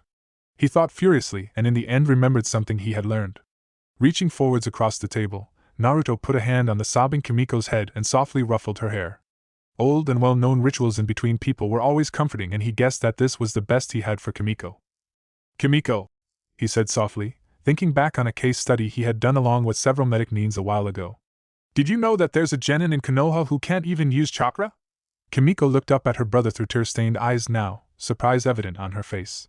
He was born with severe chakra arrhythmia, one so severe that it would never flow smoothly. It was impossible, utterly impossible, for him to use any ninjutsu or genjutsu at all. But now he's a genin. I worked together with Tsunade-sama and managed, only just, to give him a small pool of chakra to use. Not much, he'll never be able to use anything more than the Academy 3, but he didn't let that stop him. He worked hard, refused to quit and eventually, by focusing on what he could do, he passed. What he lacked in chakra usage he made up for in sheer willpower and taijutsu. He's apprenticed to one of Konoha's top 3 in taijutsu and part of what will become a dedicated assault team. And if some nobody who barely has either chakra nor control could do that, you most definitely can. Ah, really? Kimiko whispered, wiping her nose on her sleeve. Naruto nodded. If you work hard enough, he said. Train until your hands bleed, study until your eyes hurt, think until your mind hurts. There's a law in science. For each action there must be an equal and opposite reaction. Naruto stopped and noticed that Kimiko's face was a mask of pure I don't get it. And he shifted tracks. Basically, no pain, no gain. He translated and now Kimiko understood. Do you have extracurricular classes? Naruto asked now, making Kimiko nod. Then sign up for help with the chakra control, sign up and go, every day. Even if it's boring, you're tired or whatever. Go and you'll do it. Every day? Kimiko looked at Naruto with an apprehensive look on her face. Naruto nodded. It will be tough, he said, thinking back on how a normal day had meant 16 hours of work for him, and here Kimiko was apprehensive about stepping up from 7 to 9 hours. But you'll learn how to do it, he continued. Also 6 months of 2 extra hours per day beats repeating a year, doesn't it? I guess, Kimiko said, apparently not looking forwards to it. So what about I teach you a jutsu when you pass? Naruto asked, making Kimiko's eyes open wide. She looked at Naruto with stars in her eyes and wide open mouth. Really? She squealed, looking at Naruto as if he had just promised her all the ramen she could ever eat. Naruto nodded. Exclamation point. Kimiko squealed as she tackled him, flying over the table and landing on him with her arms wrapping themselves around him. Naruto oofed, as he was thrown to the floor, only just managing to make sure he landed without hitting his head. Kimiko was now attached to his chest like a tumor, squealing into his chest in wild joy. Get off me! Naruto groaned, doing his best to push his little sister, now acting much like an overly affectionate monkey, off him. It took the better part of a minute to do this since Kimiko was strong when she wanted. What kind of jutsu will it be? Kimiko asked. Something like how to breathe fire? What about a summoning jutsu? No! Shunshin! You'll see, Naruto said as he got up from the floor. But if you want it, you must go every day, he told her. No skipping, no slacking. Got it? Kimiko eagerly nodded and Naruto smiled. Any slightest hint of uncertainty was gone, and she was 100% devoted to the idea now. Good, he said. Then it's a promise. Kimiko grinned at him before his stomach suddenly growled loudly. Naruto's sweat dropped as he could almost feel the rumbling in the air. Kimiko's grin turned embarrassed now. I'll go make some more ramen, she said, zipping over to the cupboard to fish out another cup. Naruto swore to himself that he had to check that girl's metabolism someday. She was only 130 centimeters tall, a midget even for her age, flat as a board and scrawny as well. How could she scarf down that much ramen and still want more? Where did it all go? All right, everybody, Iruka yelled, getting the class attention. That was it for today. Make sure to read up on hypothermia until next week, there will be a test. He finished with a roar as the students had started to leave already. This provoked a series of groans from them as they had expected a lazy weekend. Iruka shook his head as the students left, thinking that they seemed to get lazier every year. However, as he gathered his notes, he saw something that surprised him. One of his students had stayed behind and was currently standing in front of his desk. Said student was the one that used to vacate the room as soon as possible usually, Namikaze Kimiko, the Hellion daughter of the Hokage. The girl was standing in front of him with her eyes flicking back and forth and an uncertain look on her face. Did you need anything, Namikaze-san? He asked her, one eyebrow raised at her. To see Namikaze Kimiko of all people stay behind after class ended was something he'd never have expected to see. The girl glanced at him for a second before she looked away again, a blush starting to spread over her cheeks. A blush on Namikaze Kimiko's cheeks. Iruka had seen that look before, a lot of times. In fact, he knew that embarrassed look well enough to precisely know what it was. Last time he had seen it was when that bun-haired girl who graduated last year had confessed to his colleague Mizuki. Was she? Iruka found himself frozen, a lump forming in his gut as he stared at his student. By the gods, what was he going to do? What had he deserved to have this happening to him? Wasn't he the man who berated her on a daily basis? Wasn't she meant to hate him? Suddenly, as if to spite him, images popped into Iruka's head, images Mizuki had shown him on several occasions. BDSM images. No!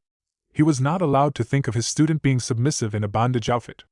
By Kami-sama, hadn't he matured even beyond that? And Hokage-sama. Hokage-sama would slaughter him if he found out. Iruka could only imagine what the usually soft-spoken and smiling Hokage would do if he found out one of the teachers was drooling over his little princess. He had to deal with this somehow. He was an adult and a teacher. He had to find a way to deal with this. Namikaze-san? He asked again, and Kimiko seemed to almost twitch a little. Not good, not good. What was he going to do? Turn her down. It was the only option. Of course it was. What else was he going to do? Turn her down kindly but firmly, tell her that even though she was pretty he could not violate his duties. That was the only option. Kimiko mumbled something now which Iruka couldn't hear beyond, and he felt like his legs were shaking. The girl stared into the floor, seemingly too embarrassed to even look at him. Excuse me? He asked, dreading what would come now. I want to take extra classes! Kimiko yelled now, her shout making Iruka's heart leap into his throat with fright. The girl's teeth were clenched now, as were her hands, and she has an almost angry look on her face. Huh? Iruka asked, staring dumbly at his student. What? Oh yeah. Extra classes? Of course. He stuttered as he tried to regain his composure. Extra classes, Of course, what the hell had he been thinking? How arrogant could he get? Of course she wasn't going to confess to him. Iruka felt a wave of contempt boil up in himself as a row of tiny chibi Mizukis danced around his head singing, "Hentai, hentai, you're one of us!" "Okay," he said now, trying to ignore the rows of silver-haired perverts doing rings around his head. "Was there anything special you thought about?" "Chakra control," Kimiko mumbled, having folded her arms in front of her tightly. She looked almost as if she was forced to do this. Iruka smiled now. It was almost a conditioned reflex to him. Whenever his students made a good choice, he always smiled. "Is that so?" he asked with a positive voice. "That's a good idea, Namike-san," he said encouragingly. Digging through his papers, he got out a small sheet which he handed to her. "Fill this one out and give me it tomorrow, okay?" he said as he handed her the sheet. "You'll need a parent's signature as well," he said as Kimiko looked at the sheet with a suspicious look on her face. After about half a second she looked up at him, and grinned though. "Sure, sensei, see ya tomorrow." With that, the girl left the room at her usual pace, top speed. Iruka was left looking after her with a smile on his lips. After about 2 seconds of being alone in the classroom, however, Iruka groaned and slapped his hand over his face. What had he been thinking? The scarred teacher gritted his teeth as he turned around and began to pound his head into the blackboard. His hitai clacked against the blackboard as he kept up the pounding, feeling like a total idiot and a pervert at the same time. He was so disgusted with himself that he couldn't believe it. "Am I interrupting something?" a dispassionate voice said from the window, making Iruka freeze. The Chunin quickly turned to look towards the window, and a cold hand gripped his heart when he saw the speaker. Sitting in an open window, a window that had been closed and could not be opened from the outside, with his legs crossed and his body leaning slightly forwards, was Namikaze Naruto. The older brother of Kimiko, the Hokage's firstborn and, most notably, the apprentice of the late Sannin Orochimaru, the Sannin who had died at said apprentice's hands.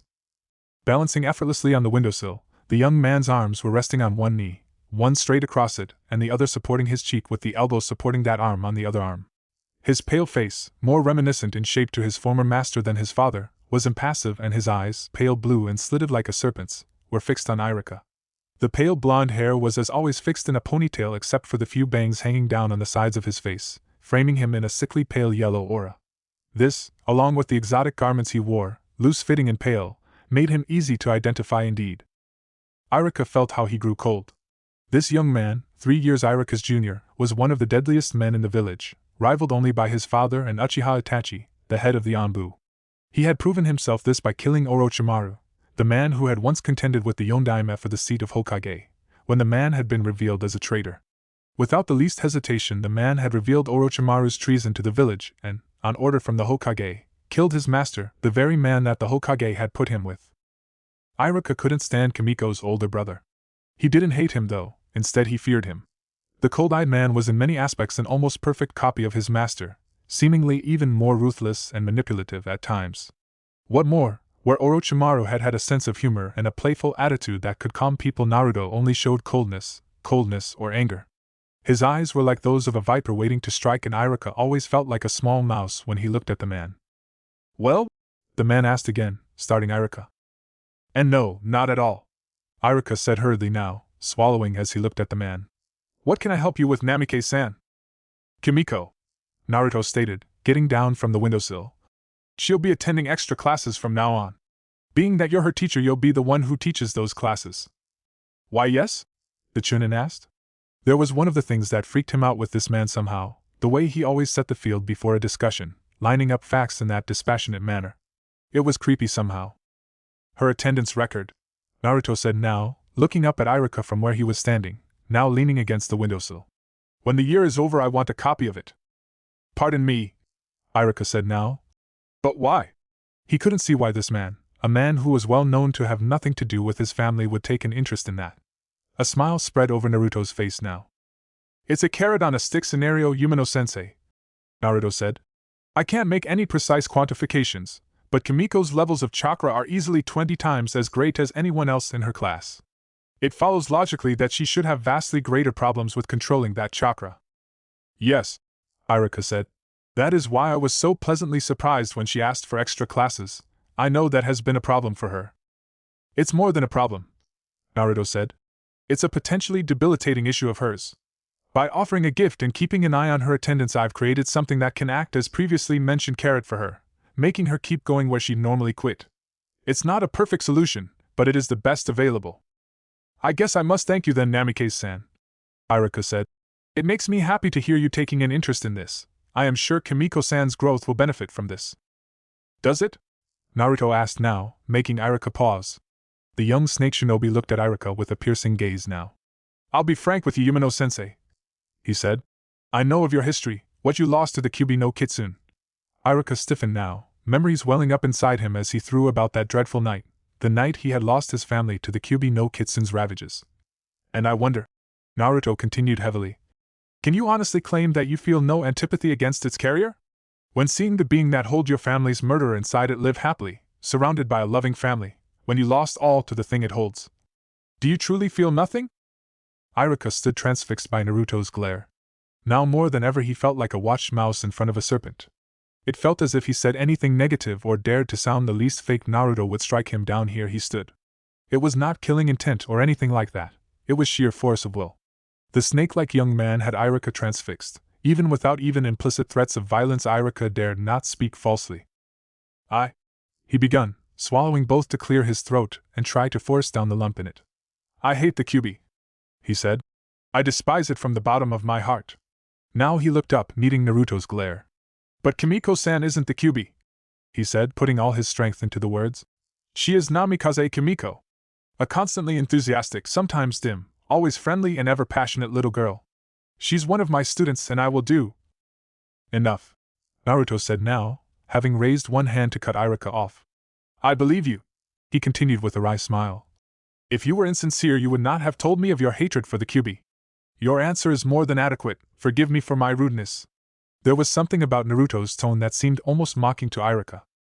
It's all right, Iruka said with a forced smile as an errant bead of sweat made its way down Iruka's face.